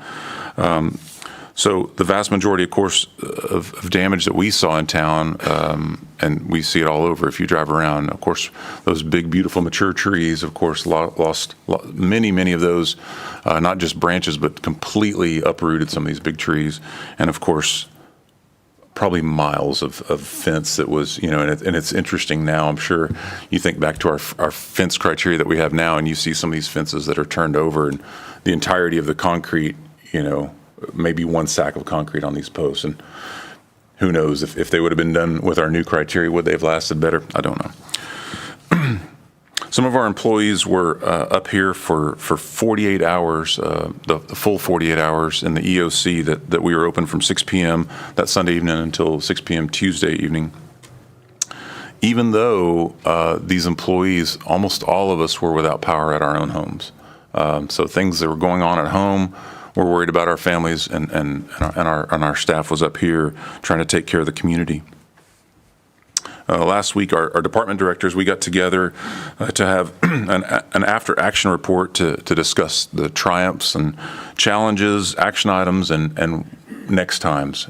So it very well could be that the next one isn't until we're in the new EOC at the new police station on 1128, or it could be next week. We don't know. So we wanted to capture all of our thoughts, as soon as we could. And there were lots and lots of good things and always room for improvement. So that we had that meeting last week. Again, I want to commend our staff, including Brooke and Michelle, who helped keep our community informed, just like Mr. Froberg just said, throughout the event and throughout the recovery. I want to thank Ray and Ernie, you touched on it earlier, for keeping our water plants and our wastewater plants and our lift stations, all of them remained with power, all of them on backup power, but they all stayed up and running. And if you were keeping track of some of the other cities, that was not the case. Even in as far as Bel Air, they lost their wastewater treatment plant and their backup generators to it. So the guys just did a great job in preparing for that. I also want to thank our council for checking in on us and making meals for us. And lastly, I want to thank the mayor for the countless hours that he spent with the staff, with the churches, with the community, with the businesses to recover from this hurricane, all while he didn't have power at his home either. So just thank yous all around, really. Truly, that's what I wanted to say. And we can certainly talk more about it, and I know that we will. We're in the middle of what to do with the leftovers. Obviously, the mayor jumped on this quickly and with Bobby and Tammy to get an ordinance out there where folks could start burning some of this debris, all the woody debris. And how did you describe it, Bobby? Over on the south side of town? It looked like 1880s London out of a Dickens novel. Yeah, there's a few fires going, and it's actually encouraged. Now's the time, while the ground's still wet and everything. So whatever can be burned safely, that's material that we don't have to, quite frankly, pay for and try and haul off and dispose of. So two other things, if I could mention, Mayor, I want a reminder that the Manvel Market, the farmers market, is coming to the city on August 3rd. I had previously told you it was going to be at Croy Park. I think we've decided it's actually going to be here, right, Tammy? And then I just got an update. Y'all might have seen this update as well. Grease Monkey is having their official ribbon cutting this Wednesday morning at 10:15. So very excited to have them to kick off. They've been operating, and of course Dave Salazar Jr.'s old spot, and they've got some really neat. They did a facelift basically on that building, and I think Harry and Larry, y'all were the first ones that kind of brought it to our attention. So they're finally getting that ribbon cutting. So those are my updates for tonight. Well, thank you, Dan. And I want to take some time as well and then open it up to council to specifically talk about Hurricane Beryl. We will have a formal agenda item here in the future where we talk about what went right, what went wrong, and what are we going to do differently next time. I mean, there's a lot of things that went right. There are absolutely some things that we can improve upon. I'm a big believer that before you take out the speck in your brother's eye, you have to take the plank out in your own. We'll make sure to do that. But I want to first express my appreciation to staff, those that responded during and after. We had 2/3 of our city employees last week that were still without power in their own homes. But they came and they showed up and they went to work every single day serving our community. So to each and every one of you, I could list 1,000 different things that you guys did for our community this past week. And we could be here all night talking about that. And just want to say thank you. Want to say thank you to council. As Manager Dan said, you guys checked in. You guys not only checked in with staff, but you guys checked in with the community. I know Councilman Bonner, him and I were talking earlier, and he was calling around to people, seeing if they had any needs. Mayor Pro Tem Sarmiento, once she got power back, lent her generator to somebody and then gave gas to somebody else. And each of us have served the community, and I'm proud of you guys for that. I also want to express my gratitude to all of the Centerpoint employees. They deserve our respect. They deserve our praise. They deserve our thanks, not our criticism. There's 14,000 boots on the ground that are working diligently each and every day to restore power to our communities. As far as I know, Manvel only has 25 customers without power right now, and that's phenomenal. And I've been up at the staging site at Manvel High School. Councilman Lands and Mayor Pro Tem Sarmiento joined me at the Iowa Colony one, and just to see everything that they've done, it's been incredible. There'll be questions that have to be asked, certainly. But right now, I'm grateful. My family's grateful. I know our community is grateful for them. But I also want to say thank you to the community, those watching online, those here. I know Jason Black with Cameron's Recycling. They were offering to bring water to people that needed it for their animals or needed it to flush their toilets.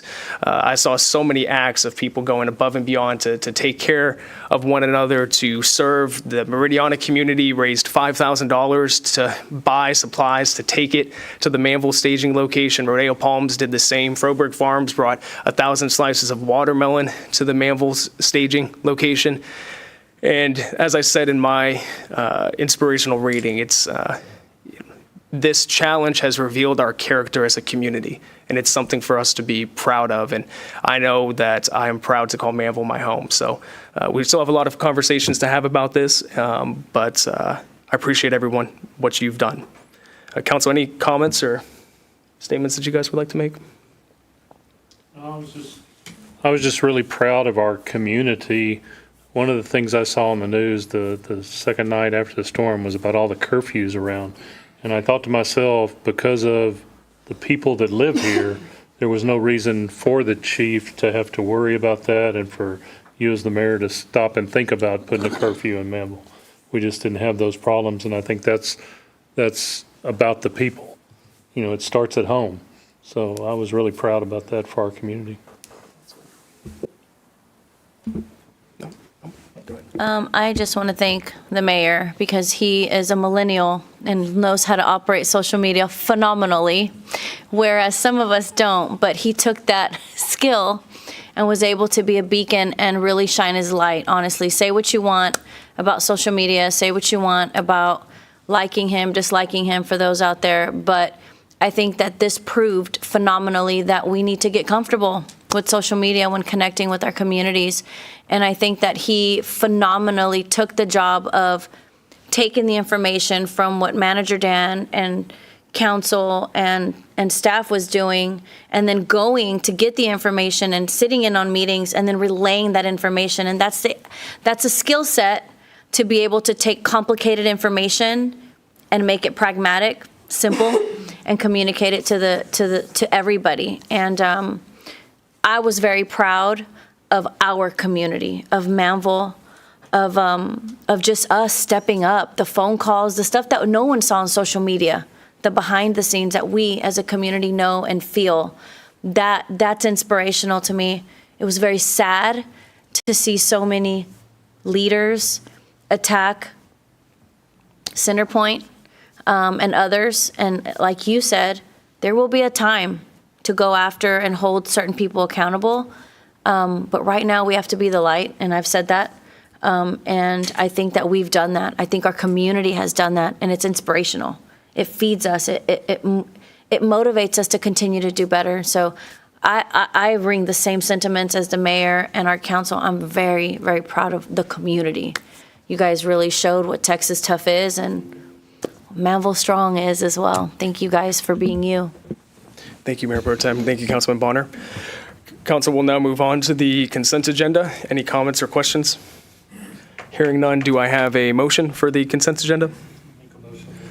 We have a motion from Councilman Bonner. We have a second from Councilman Hudson. All those in favor? All those opposed? Motion passes unanimously, 6-0. We have no items removed from the consent agenda, so we will go on to regular agenda item number 1, consideration of possible action to approve the first of 2 readings of ordinance number 2024-0-26.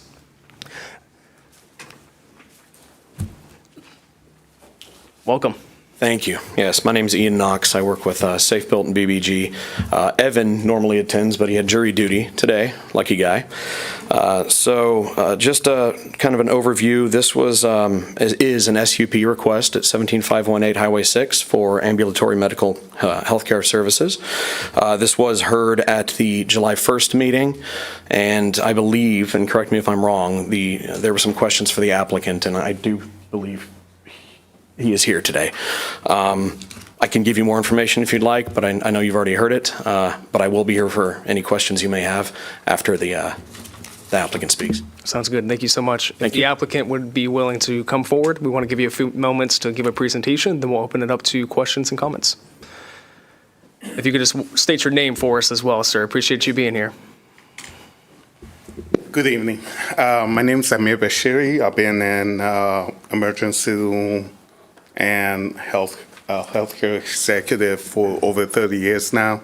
What we're planning to do is have a freestanding ER.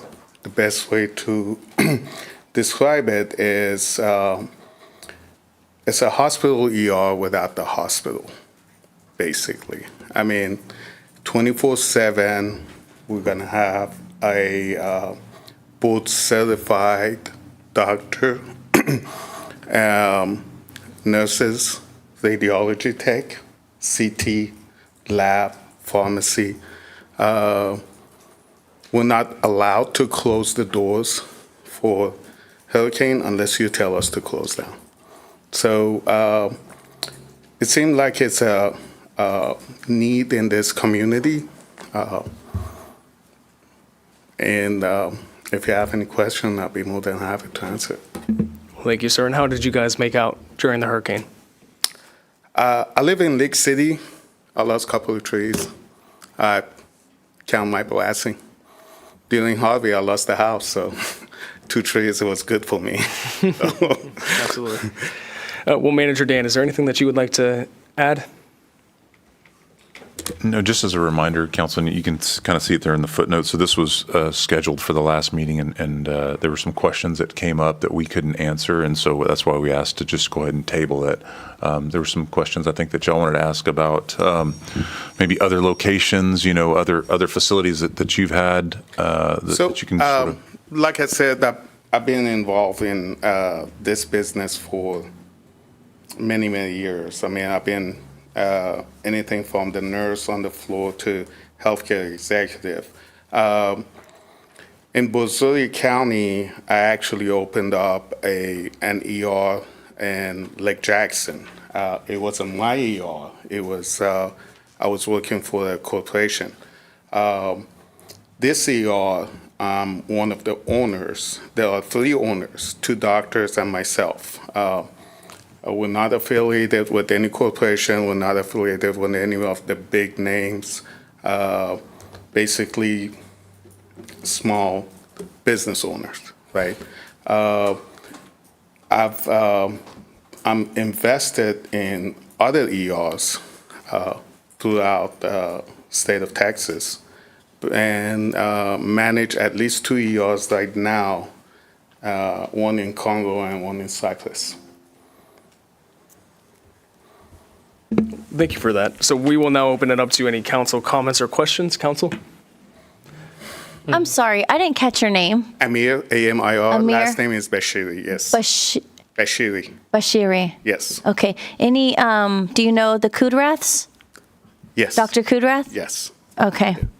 All right. He owns a couple ERs as well. Yes. Okay. Yes. Thank you. I actually helped him open up one in Jones Road. And where? Jones Road, Cyprus. Okay. Yeah. Councilman Bonner? Yeah, one of the questions that I wanted to ask was about the traffic entrance and exit off of your location where it's going to be. And what were the plans there? Has there been any work with TxDOT to look at any of that? We would love to have a cut or even a traffic light. We would love it if we would have it, but it's TxDOT, right? I can ask them today, and I can answer that question in 2 years for you. So we have a cut into our property already. If you're going west, you have to make a U-turn and get in our property. If you're coming this way, you can just Right. My worry is that you may have to park an ambulance right out there in the middle of the Highway 6. No, If we you're have coming- a plan actually, and we require by the state to have a slot for the ambulance to back in. No, that's And not- it's a separate door for ambulance. I'm just worried about the U-turn on Highway 6 to get to you if you're coming from town. So we would love to have that from TxDOT. a traffic light. We did that in Lake Jackson. The city actually helped us to get that traffic light. And it's still there, actually. As I left Lake Jackson about 2-3 years ago. That traffic light's still there. And actually it helped the hospitals too, because a lot of patients can take a left turn into the hospital parking lot. So when it comes down, yes, we will ask TxDOT for the cut and the traffic light. Yeah, I was just looking at the picture, and I don't know, I can't get it big enough to try and see. If you're coming up from downtown at the, let's call it the low end of the triangle, is that open right there, or is that solid in Highway 6? Can't get the picture big enough to see. I was just wondering if there was any access to that far, would be the eastern end of the property?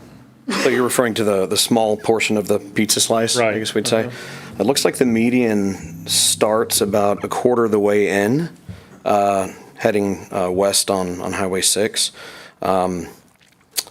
And I don't think there's any intention for you to open another curb cut just because I think that's where detention We're is. required to have a drainage pond over there. So the pond actually is going That's to where end your up in that. drainage is? Yeah. I'm really counting on that because I want to stock it with fish and sit out there and fish sometimes. I think that's the beginning Yeah, of the left turn. that's what I'm saying right there. Yeah, so there's I a didn't know little- if there was a room to turn in there, but he's going to have his drainage. So is your openings basically mostly right there in the middle? That's where you're going to have your Yes, entrance? sir. Driveway's already there. Yeah. Okay. Any other questions, Councilman? No, thank you. All right. Well, I have a few here. So let's talk about Lake Jackson for a second. What is the name of the facility in Lake Jackson? It's called Altus Emergency Center. Okay. Lake Jackson. It's still operational to this day? Yes, sir. Okay, awesome. Yeah, I see here that it has great reviews, so that's positive. What type of insurance are you going to accept at this facility? So by regulation, we're only allowed to take private insurances. Freestanding ERs are not recognized by CMS, so they will not give us a Medicare number. If we don't have Medicare number, we're not allowed to take Medicaid, right? But the regulation says that every patient that comes through our ERs have to be seen and evaluated by a doctor, not by a nurse, not by the front desk, by a doctor. At that point, if it's emergency situation, method of payment is out the window. We have to treat the patient. We have to stabilize and transfer. Now, if they are non-urgent, we can give them a list of community services. For example, they're opening up an urgent care here. Now, your emergency situations changes based on the time of the day, right? You have 10-year-old or 6-year-old with earache, at 2 o'clock in the morning. That's different than 2 o'clock in the afternoon, right? So we have to go by our regulations. The plan is to actually turn into a hospital so we can acquire a CMS certification and be able to get Medicare and Medicaid patients. Okay. Are you guys self-funded, private equity? How are you? Where's your funding come from? Private equity. It's just us. Okay. It's Are you just guys set up as a LLC, S corp? LLC. Yes, sir. Okay. So you mentioned drainage. You said that on the corner of the pizza is where you're going to put drainage. I don't see that currently in any of the drawings that have been presented to us. Manager Dan, as our resident engineer, can you speak, does that provide with, based off of the parking lot, where they're going to have adequate space within their property to? Go ahead. I'm not the engineer, I'm the architect. You're out of Kingwood, correct? I am out of Kingwood, yeah. The engineer could not make it this afternoon, but I did have a conversation with him. We do have a detention pond, and the detention pond is, has been submitted. It's connected to the TxDOT detention system, I guess, and there is a lift station that is required. So we have a pump, a lift station. The engineer mentioned that we have storm inlets throughout the parking area that would carry the water to the pond. There's a 6-inch restrictor with a 24-inch pipe. There are drawings that has been prepared with hydrographs that follow the TxDOT standards that match Manvel. And it's a gravity flow system with a pump station, and the pump will stay on for 24 hours. And then there's an emergency overflow with a 12-inch pipe that connects to a 24-inch pipe with a 6-inch restrictor. I don't know if that helps. I mean, it's a little technical. I was going to say, as an architect, you did a great job presenting that. Yeah. So there is a system of detention and stormwater management. Yeah, because I was taking a look at it. It's an odd-shaped lot, which I know you guys know that. Manager Dan, what's your assessment based off of that information? Well, what I was going to say is, so because they're discharging to TxDOT's facility, they've got to run the traps at TxDOT first, and that is a pretty lengthy process. So they'll have to get TxDOT's approval for their driveway cut, their storm sewer, and any utilities, water and sewer, even if there are utilities. So if they can satisfy TxDOT's requirements, then they're probably going to satisfy ours, because TxDOT's requirements for discharging now are very, very conservative. They'll also have to get BDD 4's approval, right? Are you in CNR 3 or you're in BDD 4? Yeah. Okay. Where are you guys at in the process with TxDOT? It's been submitted to TxDOT. When was it submitted? Do you know? A couple of weeks ago. Okay. Because we know, as you mentioned, sometimes it can be a long time talking about curb cuts and median cuts, and so I'm sure that it's the same thing for this. Okay. Well, I have the same concerns as Councilman Bonner in relation to the traffic, especially if you have an emergency situation and you have an ambulance that's coming eastbound, westbound, and then has to make a U-turn. I've tried to do that just in my truck, and it's scary sometimes. And then there's also not a turn lane into this inlet. So usually you'll see kind of an off turn, so that way you can safely get in, safely pull out. So that's a concern that I have as it relates to that. Now, are you guys aware of the ambulance ordinance that we have here in the city of Manvel? Because you mentioned that you mentioned this at PD&Z, you contract with 2 private ambulance services. Correct. We have very strict requirements as it relates to private ambulances in Manvel. Correct. So we have not sat down with a fire chief or the EMS chief, because, I mean, we way too early in the game. But the plan is to sit down with EMS and explain our capabilities, right? If you get a patient that you're not equipped to take care of, for example, you have a hip fracture, right? They come into us, we can stabilize.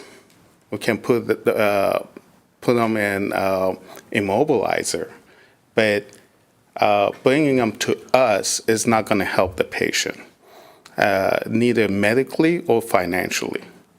So ambulance traffic coming to us it's going to have to be something that is discussed with EMS, and they need to know what we're capable of. We have a heart attack patients. Yes, we can definitely provide the emergency services, but if it's a surgical patient, it's better for them to go directly to the hospitals. Well, that's good information, and I was going to recommend that you guys sit down with the ESD and talk about that. What I'm referring to specifically is during PD&Z, you mentioned that you contract currently. There's no contract. Okay, so during PD&Z, Yeah. when you mentioned 2 private ambulance service providers. Yes, the 2 private ambulance services that really cater to freestanding ERs. And what they do is if you know you have a patient that's going to be transferred, they come and sit down and wait for you to get that transfer established, calling a hospital. And most ambulance services, they don't do that, right? One of them stations out of Angleton. So for them to get here, it's about 10, 15 minutes. And if you have only one doctor and one nurse and one radiology tech in the ER, and you need another set of hands, they will come and help you. So it's the coordination. There's no contract. We do not we do not sign contract, even at other facilities. We don't. I don't believe in signing a contract without talking to the chief first. It can actually help the local EMS if they want to do transfers, but sometimes they put too much strain on the local resources. So the idea is to talk to EMS first before we talk to the other 2 companies. Have you reviewed our ambulance ordinance? I have not yet, sir. Okay.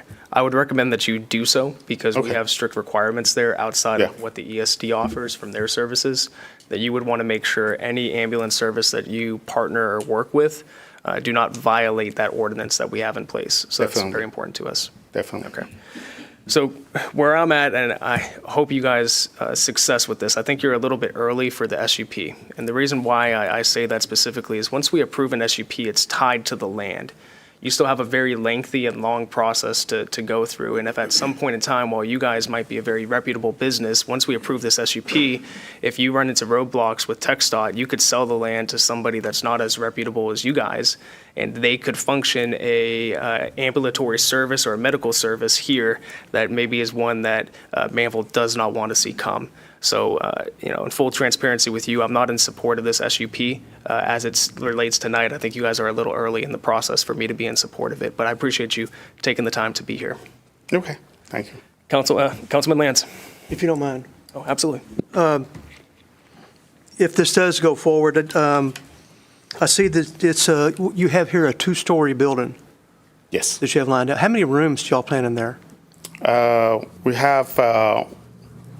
have 7 rooms that are considered treatment rooms, and then we have 2 rooms that we can do observations. So if the patient needs to stay a little bit longer for antibiotic therapy or more testing, we can put them in those rooms with the bathroom, and they're more private, so they don't have to come and go out of the room to go to the bathroom, or they need anything else, or family can stay with them. So we call it 23-hour observation. It's not a full admission, but we can keep them up to 23 hours based on regulations. How many staff do you think you're going to have there? At the minimum, we're going to have 16 full-time and probably twice as many PRNs or part-time people. How many full-time? At least 16. 16? Yes. Okay. And then half that many part-time? Twice as many. Twice as many? Okay. Yes. Well, they're not really, we call them PRN as needed. Okay. Right. Councilman Lance, can I ask a question real quick? Sir, where are they going to park? That was where I was going. Okay. So all 16 staff, the full-time staff, they're not going to be there at the same time. Okay. So at each shift, you have 4 people. You have a physician, an RN, radiology tech, the front desk, and hopefully a emergency technician. So the parking regulations by the state of, by the health department for freestanding ERs, we have to have more parking spots than the hospital is required per room. Okay, that just seems to me that 30's not very many parking spaces if you, I mean, I'm not sure what kind of traffic you are going to have in there to make this a productive, financial benefit on your part, but You live here, how many do you think we're going to see a day? I'm not sure. I'm not sure. I mean, They all go to Pearland right now, right? They go to Pearland and they see HCA and Methodist. So how many do you guys think that they go over there? I can tell you how many they go. Okay, I'm listening. 15 a day. 15 a day. Yes, sir. In 24 hours. From Manvel? From Manvel. Okay. Yeah. And then we're going to have another facility open it up? That one's not open 24/7, and they don't have a doctor. They have an MP. Okay, You come and see me, you don't see a doctor. okay. For 23 hours max? No. They're open from 9 a.m. to about 6 or 7. After 5 p.m., you're paying twice as much over there. But I mean, your facility is for people coming in for short-term, Yes, sir. one-day max? We're emergency room. Unless there's enough support from the community that we can put more rooms in the back and become a hospital and become CMS certified. Thank you. Appreciate that. No problem. Councilman Bonner? So with 4 people on staff, Yes, sir. how are you going to run a code if it happens and one of your 4 is a receptionist? And maintain whatever So you have other- a doctor, you have an RN, and you have a tech. The tech can do CPR. Who's The taking care RN of your other person- patients that are there? Unless you Receptionist? have two codes at the same time, you I don't ran have. an ambulance for 22 years, it happens. So Well, I'm I worried mean, about your staff. We have 250. We have 250 emergency rooms, freestanding emergency room with the same model throughout the state of Texas, right? Not in the hospitals that are within 15, 20 miles of us. You have Neighbors ER, you have San Luke's ER in Pearland, and you have Dr. Kudris in Angleton, and you have Altus in Lake Jackson. They all have the same staff model.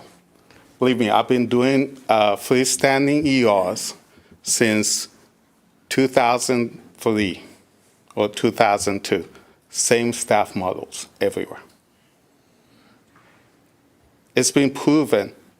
State of Texas did better than anybody else in the nation because of freestanding ERs during the COVID. It's been proven that it's very, very successful model.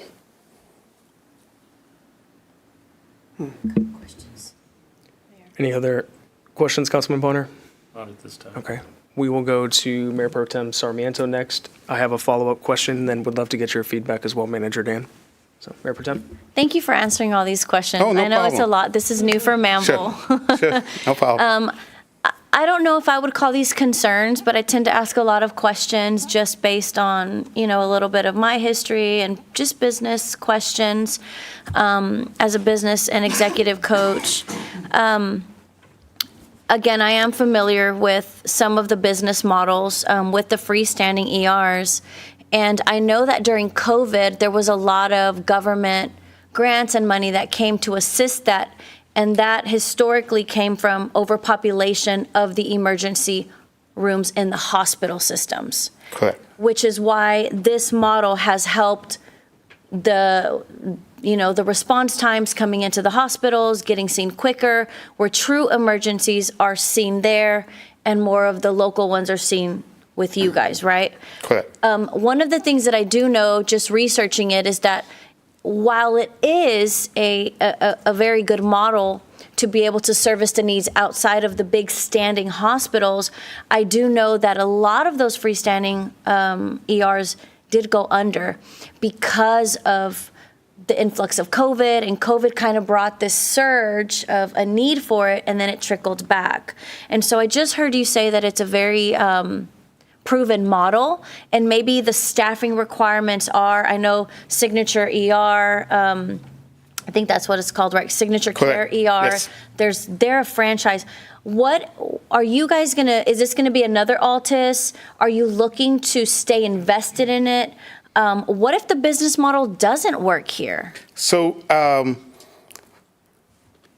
if the business model doesn't work, I don't know. We're putting about $8 million into the building. And is this out of your And own then- money, or are you Yeah. financing Well, that? it's going to be financed. Okay. Right. I don't have $8 million. Right. But the doctors might. No, they don't. Believe me, they don't either. Okay. If the business model doesn't work, we have a lot to lose, right? How does the business model work for freestanding ERs as compared to a big company like HCA? They have L&D, they have surgery, they have ICU. L&D, you mean labor and delivery? Labor and delivery, Okay. yes, ma'am. ICU is Yeah. intensive care unit. For those that are those listening. those are money-making services that they have. The only thing that we have that they don't have is white glove service. White glove service. Yes. Okay. So if your patients are not happy with you and they don't come back for any reason, the doctor didn't do what he was supposed to do, the front desk wasn't nice enough, or you bill them too much, right? They don't come back, and you go under. So We yes. hope they're not emergencies all the time for them, No, right? and that's the thing. I mean, you have to make sure that you operate a freestanding ER correctly, or you're not going to make it. Yeah. It's a very competitive market. All the rules and regulations are geared towards you not to open one, because the hospitals and insurance companies are campaigning against you. They don't want to have more access to healthcare, right? Insurance companies don't want to have that. Big hospitals don't want to have competition. So if you don't operate it correctly, you will fail. Yes. So what I'm hearing you say is that there's about $8 million on the line, which will be financed. So as a business owner, again, and I work with business clients and mindset all day long, my interest would be, there is a lot to lose on the line, right? Correct. So we would never want to encourage a business to come into our town that is on the up, that is in the rising, that could have a potential to fail. Obviously, that's a risk of running a business. Correct. And it seems like you're willing to take on a massive risk to come and open up your freestanding ER. My question to you is this: at any point, unless HCA, Memorial Hermann, St. Luke's, Methodist, if those hospital systems come to you and say, hey, we would like to purchase your hospital from you, I would see that being viable for you. But at what point, or are you considering franchising with them or being an extension to them? Because They I do generally know don't that. go for one operators. I'm sorry, say that again? They generally don't go for one operator. So they generally don't go for single wanna operators. Yes. Okay, They so- want to have somebody like Signature who has 15, Multiple locations. And Why is that? That's how they like it, because they're not worried about how much money they make out of one ER, as long as a collection of them have enough admission to the hospitals. Got it. Feed them so if they have 15 locations and they get 15 to 20 admissions out of those, they're not losing money. But if you have only one location and you're sending in 1 or 2 patients a week, they're not going to recoup their money. So what I hear you saying is that for a freestanding ER, the stakes are higher for you. It's more important Yes. for you to give the differentiator of service versus a franchise or a multiple of businesses because they balance out. Especially in a community like Manvel, right? If the patient comes over here and our doctor says, well, you really need a CAT scan, but go ahead, follow up with an outpatient radiology center. You guys don't have any radiology centers in this town. So, but the ERs, to be considered an ER, they have to have CAT scan radiology on site. And lab. And lab. Yes. Both of those things and 24 hours are what So allow you to be ER. the same thing that would take the patient about 2 months to 3 months to accomplish the workup that takes the patient a couple of months to accomplish can be done within 1 day in the ER. Which is part of the business model. Let's be honest, right? Yes, yes. Everybody comes in, everybody gets a CAT scan. and If those you are come in, billed very highly. not everybody, you have to be careful about how much you radiate people, right? But if you come in and get a prescription and leave, and then your insurance company is paying $1,000, you never come back to me again. Yeah. I could have gone to cross street to urgent care and get the same treatment. So if you come into ER, there's got to be something more than just one prescription and leave. You have to see the value in your visit. So my other question to you is this. We love our local clinics and nurse practitioners because they value the community. Mm-hmm. They live here, they thrive here, they're part of the community, they do back to school events, they love the community. So I would like to see that if anybody, and if and when this does move forward, that anybody that wants to bring healthcare to our community shows that they love the community. How are you guys planning to do that? You have to be part of the community, or you're not gonna survive, Mm-hmm. right? I invite any of you to go to Lake Jackson. I haven't been to Lake Jackson in 3 years or so. Are you still part of the Lake Jackson? No, I'm not. Okay, did you guys sell it? Or? No, I separated from the company to start my own business, right? Okay. So, but back when Mayor Reinhardt was there, I can send you the copy of the letter that he sent me and thanked me for participating in community events after a hurricane or the flooding that they had. Ask Fred Ortiz, back then he was the chief of EMS, you might know him, ask him about me. You cannot start a healthcare facility and not be part of the community. So you're saying that you guys are intending to do that? As a matter of fact, last time I was here, I heard a lot of citizens talking about ordinance about the pets. Mm-hmm. Like, we're gonna have to partner up with that organization and help them with everything that they need. That's how you win people. Mm-hmm. It's not how many billboards you put up there or, a picture of a, good-looking nurse. That's not gonna work. You gotta partner up. You gotta partner up with the community. I mean, again, I would invite any of you to go down to Lake Jackson, and I had never lived in Lake Jackson, but anywhere from SPCA, all the way to the city hall, even Mayor Ron knows me, because we were part of that community. That's encouraging. Well, I think where I stand, I also, I think I have more questions. I would like to at least, I don't know, are we able to table this and then come back to it? I would like to table it and have more questions answered before we make a final decision. If I could just share, I'm an architect. I've been doing this for 25 years, and according to the Health and Human Services, who regulates those type of facilities, as of May of 2023, there are 338 freestanding emergency centers here in Texas. And it says nearly a quarter of all emergency department visits are from those type of facilities. Now, we started this, I've designed a lot of them, and I live in Missouri City.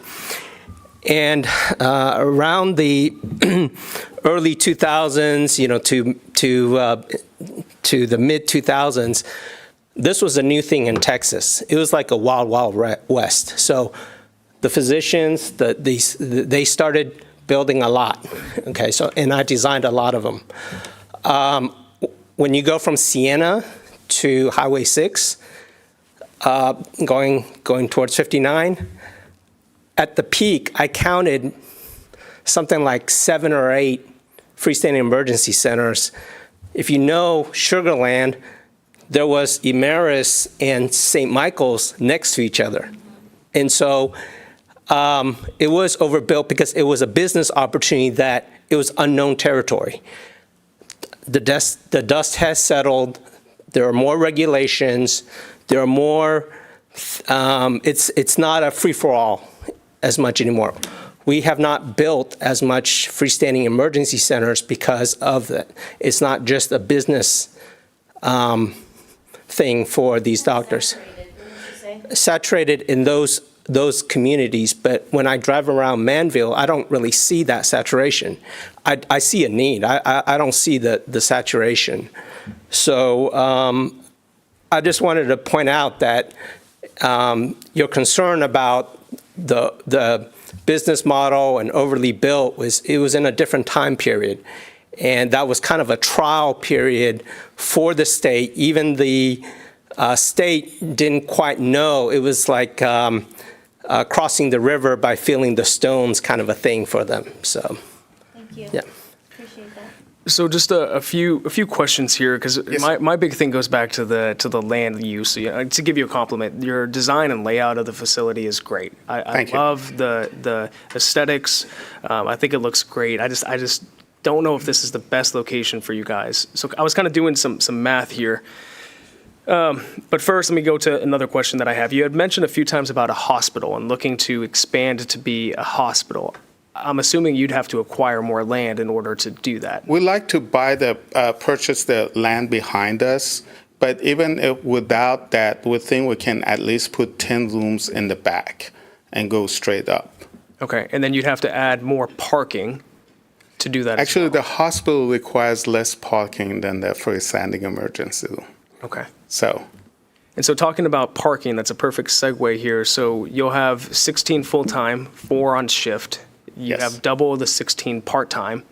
So that would then be 8 per shift of the part-time. So that would No, the part-times, they're on shift when the full-times are not on. So at any given shift, you have 4 people that park there. Okay, so you'll only ever have 4 employees staffing at all times. 4 to 5. If it gets busy, it's going to be 5. Okay. And then you mentioned that you said 15 per day go to Pearland right now. Is that from a market study that you guys have done? Yes. Okay. Yes. So HCA and Memorial are seeing the majority of them. Neighbors is seeing about 8 patients. St. Luke's is seeing even less than that. Okay. I'm sorry? You said neighbors on 518? No, these are the patients that they see on regular, but on a regular daily basis out of not this zip code. not specific 15 to are Manvel? seeing, yes, no, out of Manvel zip code. Okay. 15 are going to Pearland. They're being seen in Pearland. Okay, Now, let me reiterate what I think I heard you say. yes. I think I heard you say that 15 Manvel residents are being seen daily by those facilities. Correct. And 8 of those being seen by neighbors and No. Neighbors in general. Okay. They see 8 patients. A day. A day. Okay. Now, And I that's don't know enough to how many sustain of them. them. Yes. And I can't tell you the percentage of those 8 patients that are from Manvel. Okay. But in general, all facilities in Pearland along 288, they see about 15 patients out of this zip code. Out of this zip code. Yes, sir. Thank Yes, you. ma'am. No, will you guys see any uninsured patients? Yes. Okay. 'Cause Yes. I know the average in 2019, the average uninsured patient paid $1,749. And if you, that's what they paid. And so if you guys see about 15 per day in a 24-hour period, is that enough money for you guys to pay your bills? Yes, because on average, we will get back about $2,000. So that's $30,000 a day. Okay. Right. By the time we get to the 15. Gotcha. And then Manager Dan, I believe that we have Memorial Hermann is also coming to town, correct? But they Correct. are not operating as an emergency room. They're more No. of like an urgent care facility? Okay, gotcha. All right, I'm tracking with you. Yeah, I think, maybe if you guys got the land behind you and you could reconfigure the entrance a little bit and shift things, that might be a little bit more conducive for the land use and the situation that's there. Unfortunately, there's nothing else on that available. Yeah. Land's expensive. And again, Yeah. yes, and again, small business owners, right? We couldn't afford $4 million for the land across street from us for acre and a half. We acquired this for under $700,000, right? So when you're paying for that out of pocket, it makes a big difference. Oh,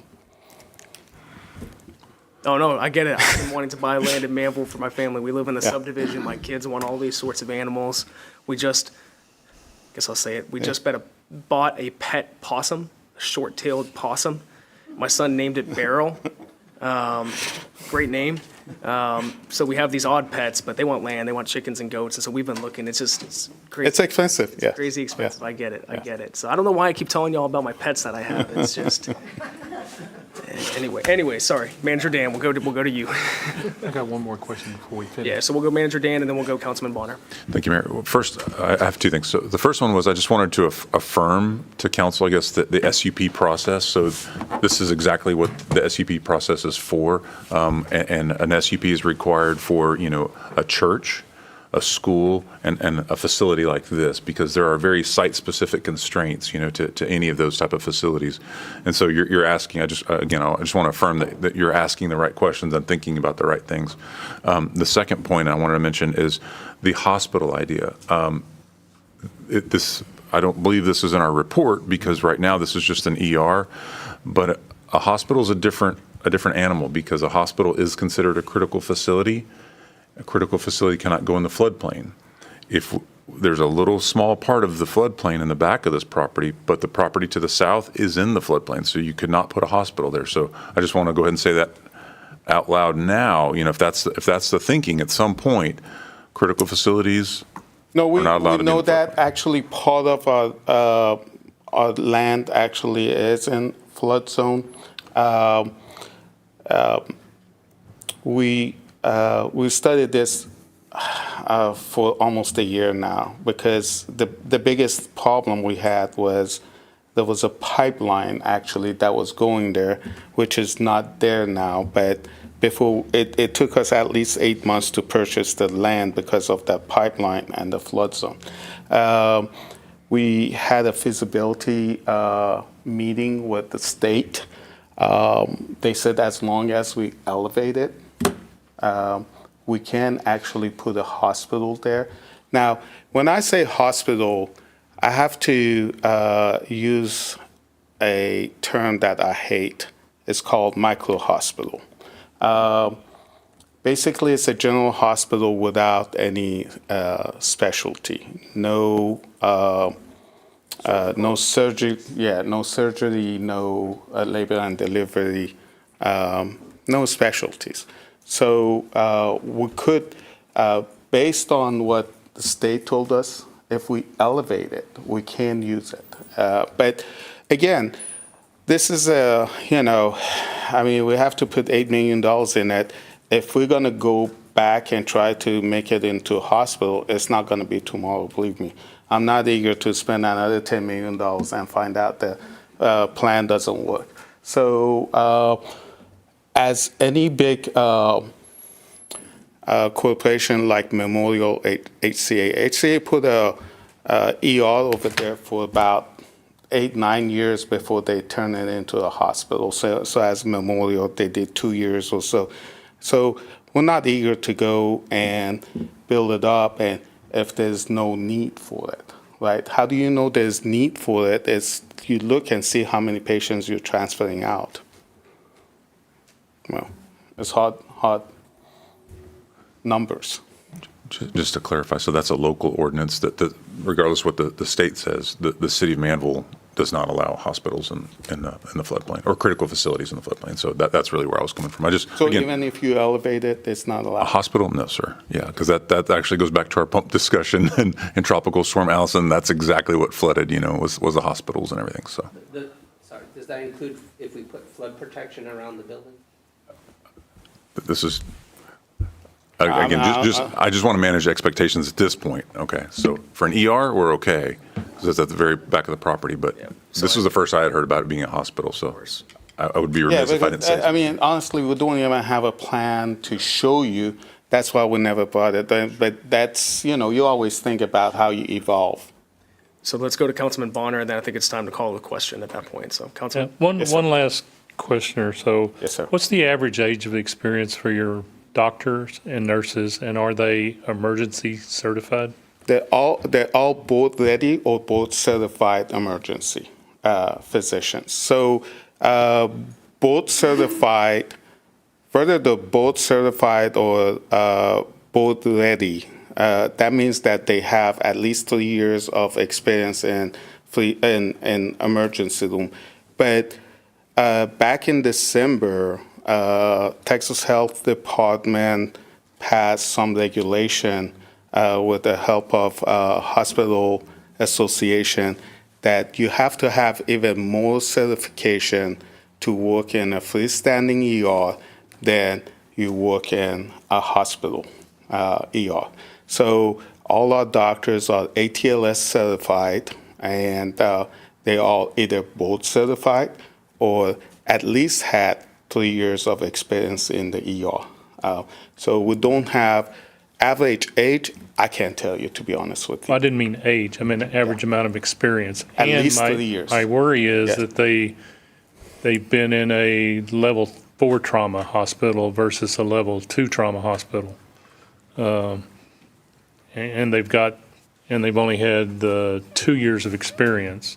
I'm just trying to make sure that you're trying to hire. We can't use them if they had only a couple of years of experience or they're fresh out of school. That's what I'm trying to get at. Yes, I mean, if we're gonna even think about doing something, we want to make sure we're providing the best care. So you possible.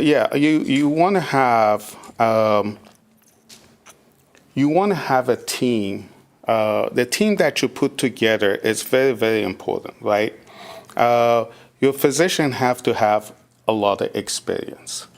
The rest of the team, they have to be local. Because something like this last hurricane, you don't want to bring a nurse all the way from, north side of Houston down here. You're never going to get that nurse to drive all the way down here during the hurricane. You got to have a team that it's first, they're very experienced, they're customer friendly, and they're local. Our team the other day in Conroe actually they cooked food for each other and brought it to our emergency room, right? And you need those kind of people because it's a small group. They have to support each other. Thank you. You're welcome. Well, thank you for answering all of our questions tonight. I know we had quite a few. You did a great job answering them. Thank you. So we appreciate that. All right, Council, would anybody like to make a motion? Make a motion to table it. All right, we have a motion to table from Mayor Pro Tem Sarmiento. Do I have a second? I'll second. We have a second from Councilman Bonner. All in favor of tabling? All opposed? Motion to table passes unanimously, 6-0. So, sir, if you just want to circle up with staff, they'll be able to help kind of guide you and point you in the right direction, and then we'll be seeing you before us again in the future. Okay, Thank you, sir. Next, we have consideration and possible action to approve the first of two readings of ordinance 2024-0-30. Keith, we will turn this over to you. I believe this is Kristen. Yeah. Oh, I'm sorry. Oh, yeah, no. Sorry. Chief. I should have said chief. I don't, it's Keith, it's chief, it's director of public safety. I don't. You can handle it if you want to. Okay. Chief. I thought that was the last time. Chief, we will go to you for agenda item number 2. Okay. My apologies, Councilman. This is something we're bringing to council is adoption of the 2021 Texas Food Establishment Rules. Right now, we currently work under the 2015 TFR is what we call it. So I hate acronyms, but that's what TFR stands for, is Texas Food Establishment Rules. Well, we've been working on this for several months. It's been going back and forth. I've had Captain McLean working with our code enforcement officials on this. But we've been going back and forth, trying to figure out the best way that we could present this. Y'all want the Reader's Digest version or the full go through? Let's do the digest. Yeah, here he is. Basically, what we did is we are requesting to adopt the 2021 Texas Food Establishment Rules. And basically, what this does is set the guidelines for our food establishments in the city. Some of the things we did when I reviewed and looked at the ordinance and did a really deep dive into it is I found that there were several amendments, our local amendments, which are basically just definitions. So we removed the definitions because these are already defined in the TFR code. There was only one definition we left in there, and that was the mobile food unit definition. The other things I looked at is we just rearranged some of the sections. One of the sections we looked at was the state regulations that were adopted, 33.1. Used to be 33.2. It started off with definitions as 33.1, but I figured it would be best to look at why we're doing this, so I moved that from 33.2 to 33-1. So it basically tells you that we're adopting this code. Then we move into the definitions, which basically follow the 2021 TFR code. As we go down through the code, we look at several different things that we've changed, basically just the sections that refer to the new code. Some of the local amendments, like I said, we removed out, which are basically repetitive and that were already in the definitions of the current code. So as we keep going down through the code, we get down into let me get to it, in the Article 2, the health permit, which is something that I'd say that made a lot of the different changes. If you go to Section 3-11, the duration of the permit, back following the 2015 code, this was one of the things that were changed in it, is that the health officer at the time wanted to have all the health permits expire on June 30th of each year. As we looked into that, we didn't feel like that was very cognitive, or that was something that we really didn't work on. So what we changed it to was for a period of 1 year of their renewal, and the application must be submitted at least 30 days prior to the expiration date of the permit. The reason why we went from 14 days to 30 days was to give the applicant or the application time to go through the process, because it not only goes through the health process, but it also goes through the fire and the fire code process through the fire marshals and the permitting. So it gives us a little bit more time to look at the permit and get the permit approved. One of the other changes one of the big changes which was really I feel it was an issue that we were looking at, as we were looking at the actual grading system that was being used under the 2015 code. The grading system now, under the 2021 code, does not require the alphabet scoring or the rating that you see on the doors right now. So basically what it has, where we have the current 2021 code or our amendment basically says that we will still do health inspections. There will be a health inspection certificate that is visible to the public, but it is not required to put the grade on the door unless council wants to continue with that, and then we will create an amendment, a local amendment, to continue with that process. The 2021 code does not require it. That would be a local amendment as we can adopt it through the city. So they would just say they were approved? There will be a graded score on the health certificate that is posted in view of the public, which if you go into any restaurant or anything like that, you'll see the boards, they have all the permits. It will still be that, but that will show the pass or fail of the health inspection. I know that was a huge, what's the word I'm looking for? Kerfuffle. Sorry? Kerfuffle. Yes. I know that's exactly what you were looking for. Yeah, I'll go with that. But I know there was a huge contention on that back on some of our inspections that were previously had. So that was one of the biggest things that we are looking at as far as the change in the code. Other than that, the rest of the code after the local amendments is pretty much the same. It was just basically local amendments, cleaning up the language, cleaning up the ordinance, take the repetitiveness out of it, and just making it more easier, I was going to say more better, more easier to read for the individuals in the food establishment process. All right, thank you, Chief. Any comments or questions from council? I got a question on one little section on 35-314-4. I, allowing outside furniture such as tables or chairs. Now, is this applied just to the food truck unit? Give me just a second to get to 35-314. And it's I. 4, it's section 4 and then letter I. I think it's page 109 in our handout. Section 25, providing you're talking about the providing or allowing signs or banners not attached to and solely supported by the. I'm sorry, L, allowing outside furniture such as tables or chairs. I'm sorry, I said I, but I meant L.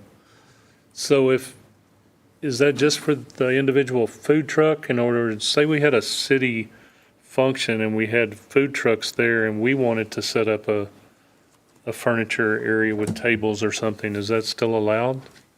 This section is specific to the mobile food unit. That's what I'm saying. That's specific to each individual truck, can't set up a picnic table outside. That's correct. Okay.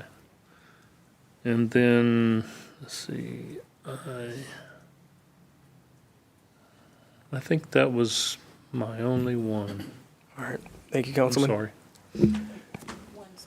Mayor Pro Tem Sarmiento? Just clarification. In the past, I think a few of us were made aware that somebody was cited as if they didn't have a food permit just because they didn't have it printed there. Is that anywhere in here where if somebody that's serving food or is an employee at a restaurant, if they have it online, does that consider them to be a certified food handler or not? The 2021 TIFA requires a certified food handler to be on site. I understand that, but their actual printed permit, or like, do they have to have it printed? They should have to show proof that there Show is. proof. Yes. So show proof means online, on your phone, or It could be printed? online or on the phone. Okay. I'd have to get back to that section just to double check, but. I couldn't find it. I don't know if anybody was ever cited for it because at that point in time, They were. our code enforcement, our health officer could not issue citations. Okay, Maybe they got a notice of violation, maybe. but it was not a citation because she did not issue any citation. So a Any ci- violation? Yes, a notice Okay. of violation is what they handed out. If there were any citations to be issued, it usually came from either the fire marshal's office or a police officer was called out there. So does the violation directly impact their standing, like their grade, their A, B, and C? That grade that they get? That was part of the grading process. Okay. was they would get a notice of violation. Then, of course, you would have, it's just like any other thing, you'd have time to correct that violation and have a reinspection. But that grade A, B, C, and D with the 2021 code is no longer required. Okay. Unless y'all want it. And then we can create a local amendment to continue with that process. With the ABC, Correct. so we're doing away with that because the 2021, 2021 TIFA code does not require a grade. grading It's just system. a pass or fail. okay.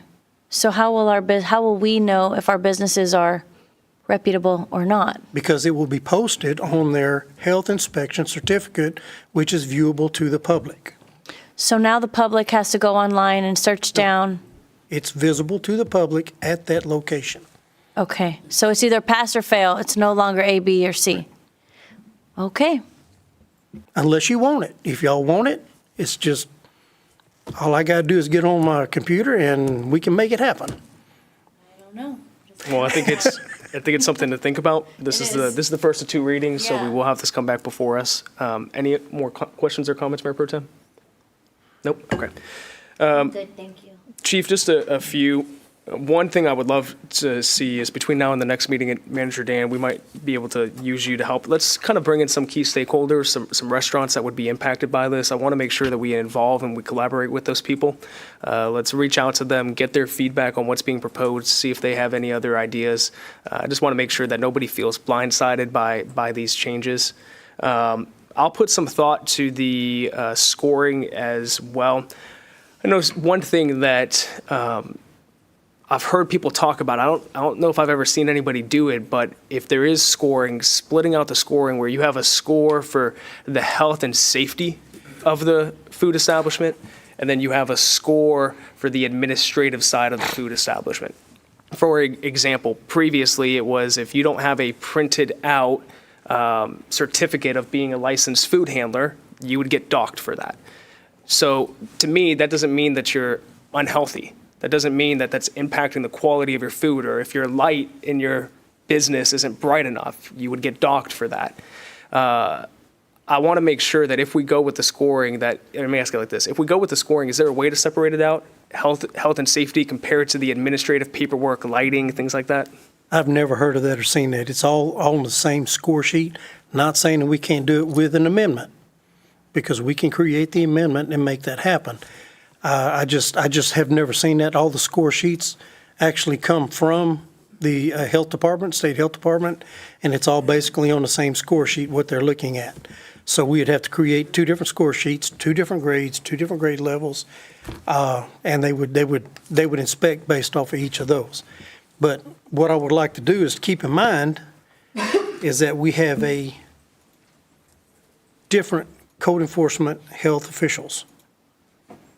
They understand how to do and inspect as compared to what we used to have. And I'm not really calling anybody out, but they have a different philosophy and a different way of looking at the health inspections to make sure that all of these individuals that have these food establishments are complying. Well, I think, Chief, the best way to say it is we have the right people in the right position. Yes. They are following the right process to produce the right product. Yes. And that's what we're looking for.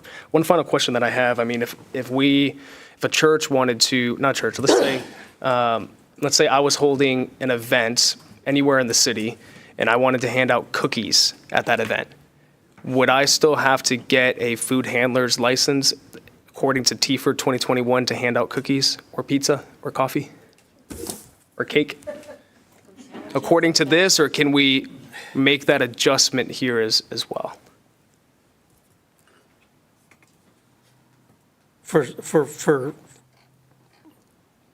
the sake of time, let me get back with you on that. Perfect. No, that's perfect. I think it is, and now I'd have to go back and read, it's been a while, but I think it's basically consumption for public, for the sale of food for human consumption. The sale? For the sale of food for human consumption. Okay. If we can just get an update on that at our next I can meeting, do that'd be that. great. Perfect. That's a great question.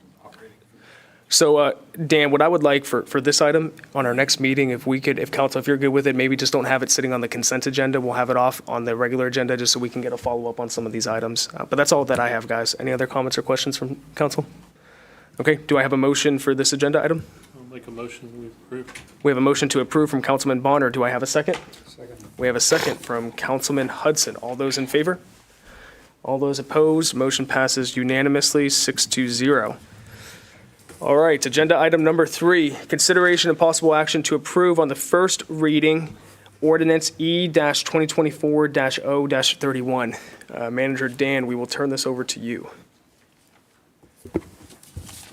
And I'm going to quickly turn it over to Bobby here in just a second. But the idea here was, and one of the council members mentioned it earlier, about a curfew, for instance. You know, whenever we go into a disaster declaration, there are different things that can come up for discussion. And of course, one of them was permit fees, one was a curfew, burn ban, and then of course, price gouging, I guess. I think it was Keith that came out. Yeah.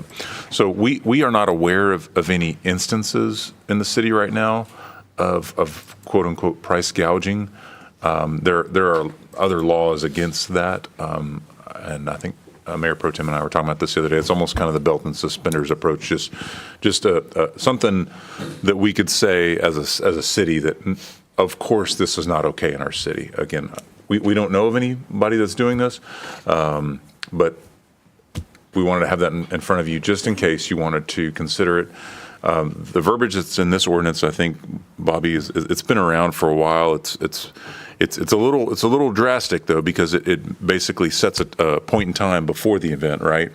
Or the day of the Or the day of the event, right? So it talks about prices from that point forward. So I guess that the mayor and I talked about that a little bit earlier. I don't know if that's your intent or not. That's sort of that's the starting point. I guess that's the most conservative, if that's what we want to do, or do we just want more of a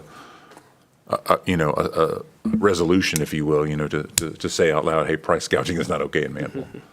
Well, thank you, Manager Dan. Appreciate that. Bobby, thank you for putting this together. Councilman Bonner, did you have something?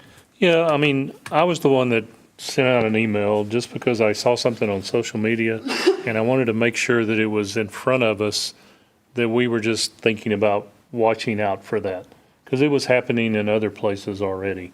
My problem with the way this ordinance reads is that I feel like by putting the date on it and the way Section 2 is worded, that we're starting a cost freeze instead of what I see as price gouging, which I think the state regulation covers that. The way I understand the state regulation, it's more about a percentage of how much you've increased the price in something. And I don't want this to affect the local store here, that 2 weeks from now, their cost goes up 10 cents and they try and pass that on. That's not price gouging. And I think at this time, we don't have a problem and we should rely on the state regulations that are in effect right now. Yep. Councilman Bonner, I would agree with that. And council, unless you disagree, I think what we do is we just take no action on this. And it was a good discussion. It was good to bring forward to consider. Appreciate you bringing it up, Councilman. What do you guys think about that? You good? I think that I agree with that. We don't want to inhibit businesses from being able to pass on the cost, because that's the cost of business. What I do like is that this is bringing up a subject that we need to be aware of. And I think that I mentioned this to Mayor Dan, that instead of maybe creating an ordinance around it, because we really haven't had complaints, it's not like an actual issue. I would like to see maybe more of some awareness on the social media part, where during these disasters, where we campaign to let the people know to be on watch. And if they do, maybe create a page or a line or a form where they can submit, hey, and then guide them to the state by linking it there, so that we're not just like not addressing it, but that there's something for them to see, and that we're promoting to, hey, be on the lookout. We're not okay with this, but the state regulation is this, and here's the steps to follow to report that. I think that's more of awareness. That was what the media did very well in Houston, was that they had a guy come on and gave a place for you to call if you suspected price gouging. And he was with the district attorney's office and said that if you did that, he would have somebody immediately there to investigate. And that's the information we need to pass on, is that here's what you do if you find that you think that's going on. So maybe what we can do is we could have our city attorney on camera, do an infomercial and put it out there. And I have never seen him frown that fast. all right, council. So I think we're all on board with taking no action here. All right. So we will now move on to agenda item number 4, consideration and possible action to authorize the city manager to negotiate and execute the debris cleanup and debris monitoring agreements. Manager Dan. Yes, Mayor. So the city already has agreements set up with vendors. You know, the city went through the RFQ process and folks submitted application or their packets, if you will. And so Crowder Gulf is our selected debris contractor. They're set up, you know, in the event. I guess the real reason that you do that before a storm comes is because after the storm, when every single entity, everybody needs stuff cleaned up, that's not the time to start looking for somebody to help you out. Now, this event, like I said earlier, is much different than a Harvey. I mean, for the most part, we're not talking about rolls and rolls of carpet and a lot of appliances and couches and drywall and all that kind of good stuff. So this one's a little bit different. But we did reach out to our vendor, Crowder Gulf. They showed up the next day. They rode the whole city, got an estimate as best they could. You know, I mean, it obviously, as we all know, most of the tree limbs and whatnot are still scattered out in the yards and everything. So a lot of piles have not even begun to start getting up closer to the edge of the right of way. Whether we go with this contract or not, you know, the city is not going to go onto private property and bring in tree limbs and cut up trees and those kind of things. We can't do those kind of things. So folks are still going to have to do as best they can at their home. Like we talked about earlier, there's a lot of burning going on of the woody debris, and that's totally fine. Yeah. So one contract is with Crowder Gulf. They're estimating, you know, as you see in your packet, it's over $600,000 because it's like 30,000 cubic yards. I did that from memory. I should pull it up. From what they're talking about, so I mean, it's a significant amount of money. Now it is a presidential disaster declaration, so the way that that's supposed to work is that FEMA can reimburse us, not pay up front, but reimburse us for 75% of our overall costs. And Tammy's got some good historical institutional knowledge on that, and it does happen. You do get reimbursed, but it is not like you're going to get a check next week or anything. It's going to be over, what do we say, 4 or 5 years. So it's you know, it's significant. When I say we pay up front, it's not like we're cutting these folks a check, you know, for $600,000 and then that's, of course we wouldn't do that. They pay per cubic yard and they have to keep a lot of detailed records to make sure that it's reimbursable through FEMA. They've got to keep track of trip tickets, the number of cubic yards. They have to work very closely with the landfill or wherever it actually ends up going.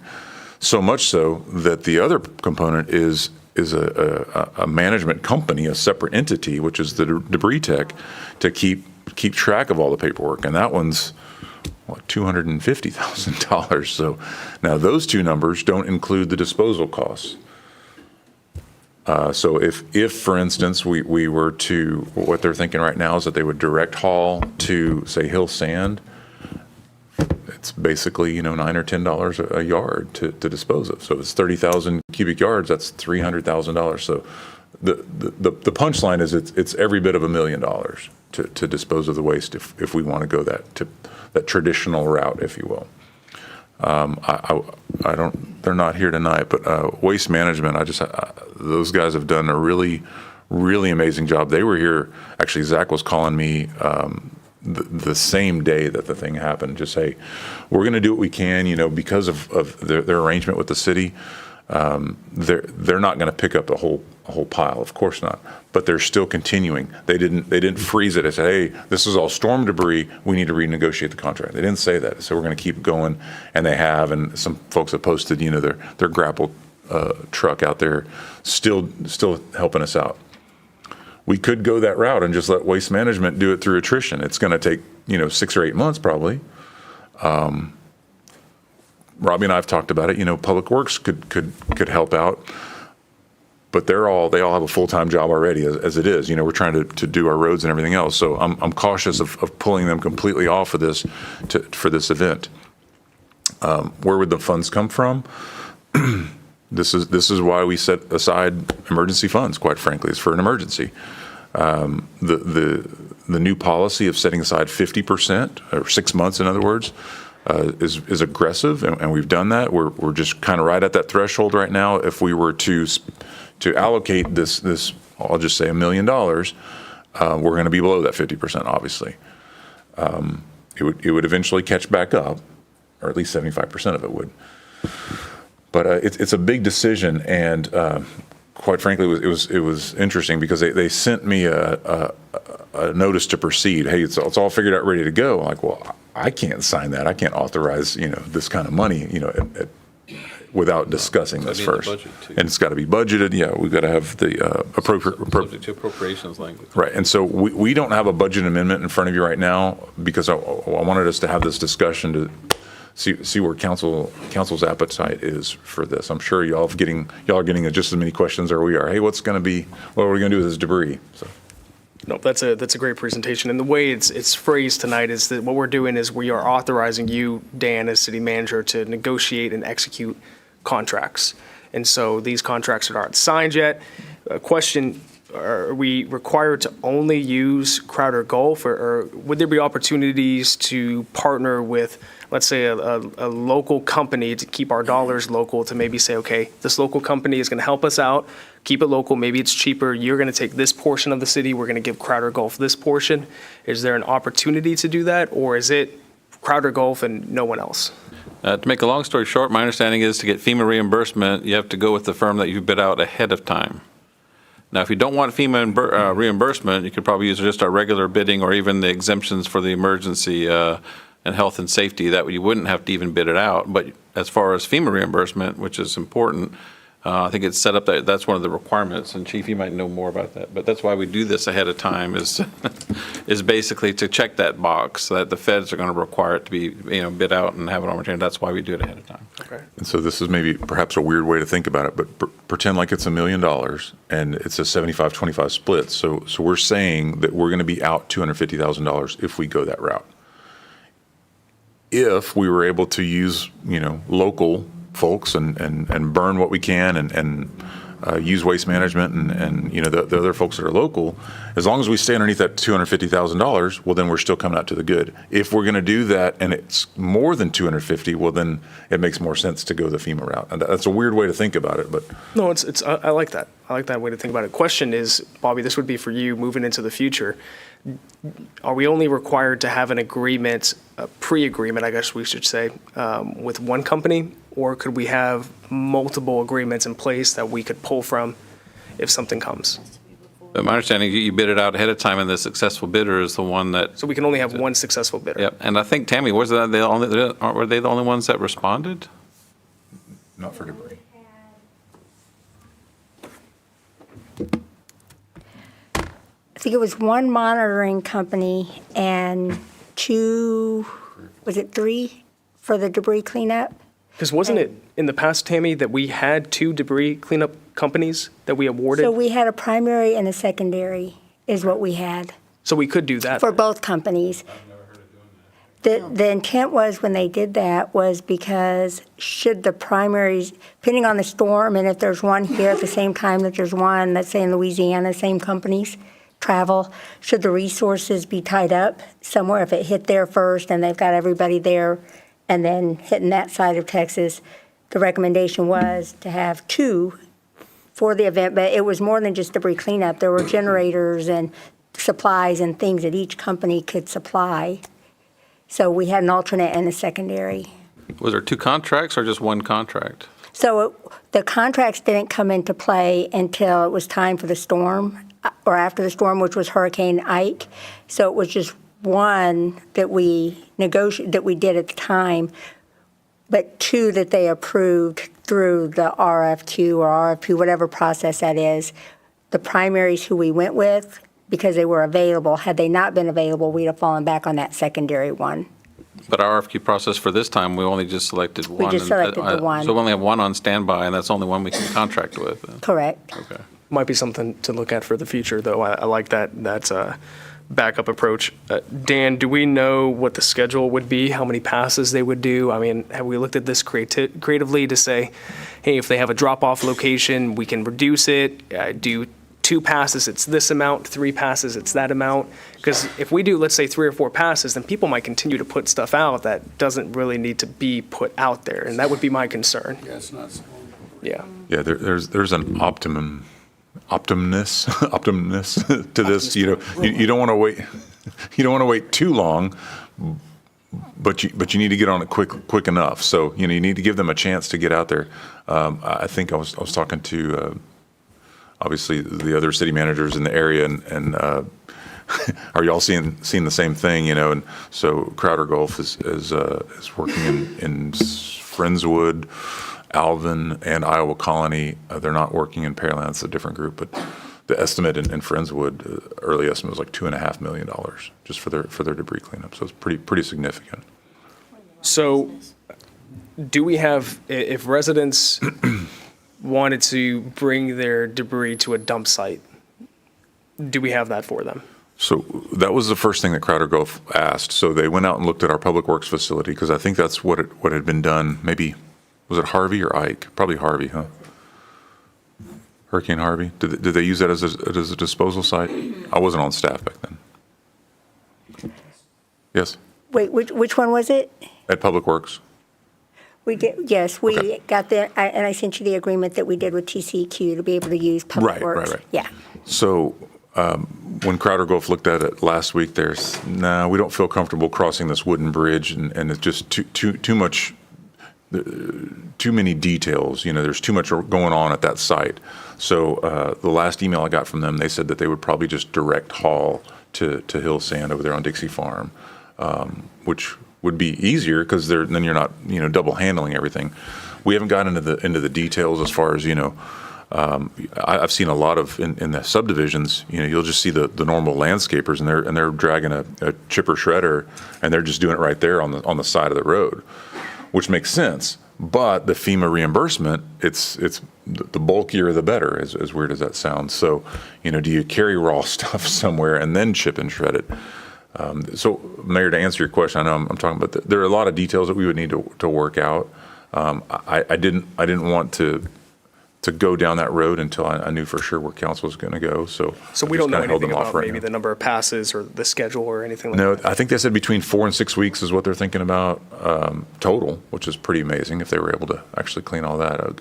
Okay. The mulching stuff is pretty straightforward. It's the other fencing and all those kind of things. It's probably tough to imagine how much that's going to be, Mm-hmm. and you can't run a piece of treated lumber through there or whatever. Obviously you can't. I hope people know you can't burn that. Well, let me rephrase that. You can. Please don't. We don't need a rainbow plume over Manvel, right? So question, I sent this to you earlier in an email. Could we possibly use, let's say, the 160 acres to do a big burn pile, all gather around and sing Kumbaya? And I know I'm joking, but I mean, that would be kind of cool. I mean, you do it in I can remember back in high school, you do a big burning car and stuff like that, but You did send that to me. I wasn't going to acknowledge that out loud in public, but I did forward it on to our fire marshal and ESD and all those folks to say, what do y'all think about this? You're asking an Aggie if he wants to have a bonfire. Of course I do, but it's got to be done right, as we all know. because I mean, I'll provide the marshmallows if we do it. Yeah. So, okay. There we go. Rosie signed up there. All right, well, the only other comment, I'll open it up to council here. I'll give credit to our former city manager. Back in 2019, him and I had a conversation, and he brought up the idea of setting aside $500,000 in each budget to go into a rainy day fund to build up our reserves. And we've seen time and time again where that's been beneficial. Do I hate having to tap into the reserves for this? Yes, but this is what the reserves are for. Most cities have 60 to 90 days. We have 6 months. I do want to address some of the comments I've gotten about, oh, well, the city shouldn't have given a homestead exemption. No, look, hindsight's always 20/20, but what I'll say is I just paid $1,000 to get my fence repaired. I know there's so many people across our city now that are hurting, that had to pay $300 to get gas for their generator. That homestead exemption, that average of $181 is going to go such a far ways now, where thankfully we have these reserves and we can tap into that. But I, for one, don't regret giving that homestead exemption, especially with what it means to our citizens today. So Dan, I would trust you to negotiate the best price and to ensure that our citizens are taken care of, because this is a lot of money and this is very important. But council, any comments, questions? Councilman Bonner? I think it has to get done because, to me, it's more of a safety issue with it out there on the roads right now. If we have another big weather event come through, it's going everywhere as projectiles. It's causing ditches to be blocked. I don't see how we don't take the fastest action we can take. I still think the pricing needs to be managed, and if there's any place we can cut some of that cost, so be it. But I just don't see how we don't do it. I agree, Councilman. Well, Council, do we have a motion regarding this agenda item? I'll make a motion.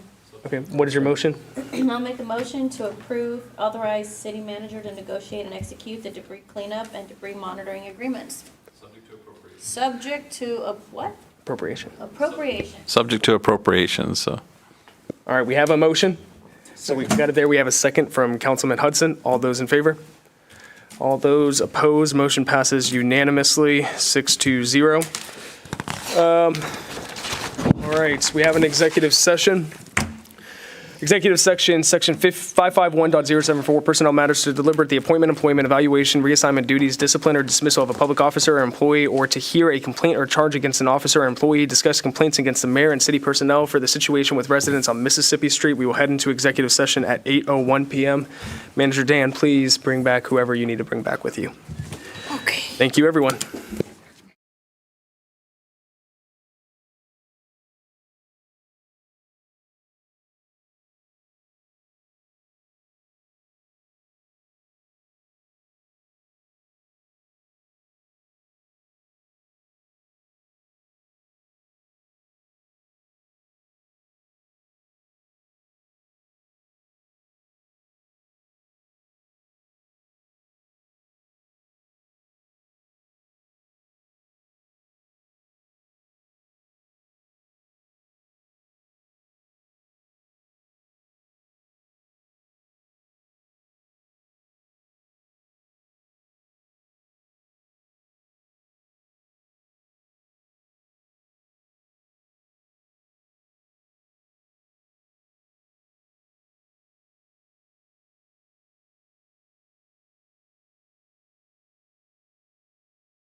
Council will reconvene from executive session at 9:13 PM, having taken no action. And what we will also be doing is we're going to group together agenda item number 5 and number 6. And based on the legal advice of our attorney, due to the fact that there is an active investigation occurring, council does not want to interfere in the results of that investigation. We're not going to take any action on those items at this time, but we commit to being transparent as we reach the conclusion of the investigation. So now we will move on to mayor and council comments. Council, any comments? Hearing none? Okay, do I have a motion to adjourn? We have a motion from Councilman Bonner, a second from Councilman Hudson. All those in favor? All those opposed? Motion passes unanimously 6-0. Thank you, everyone. Good night.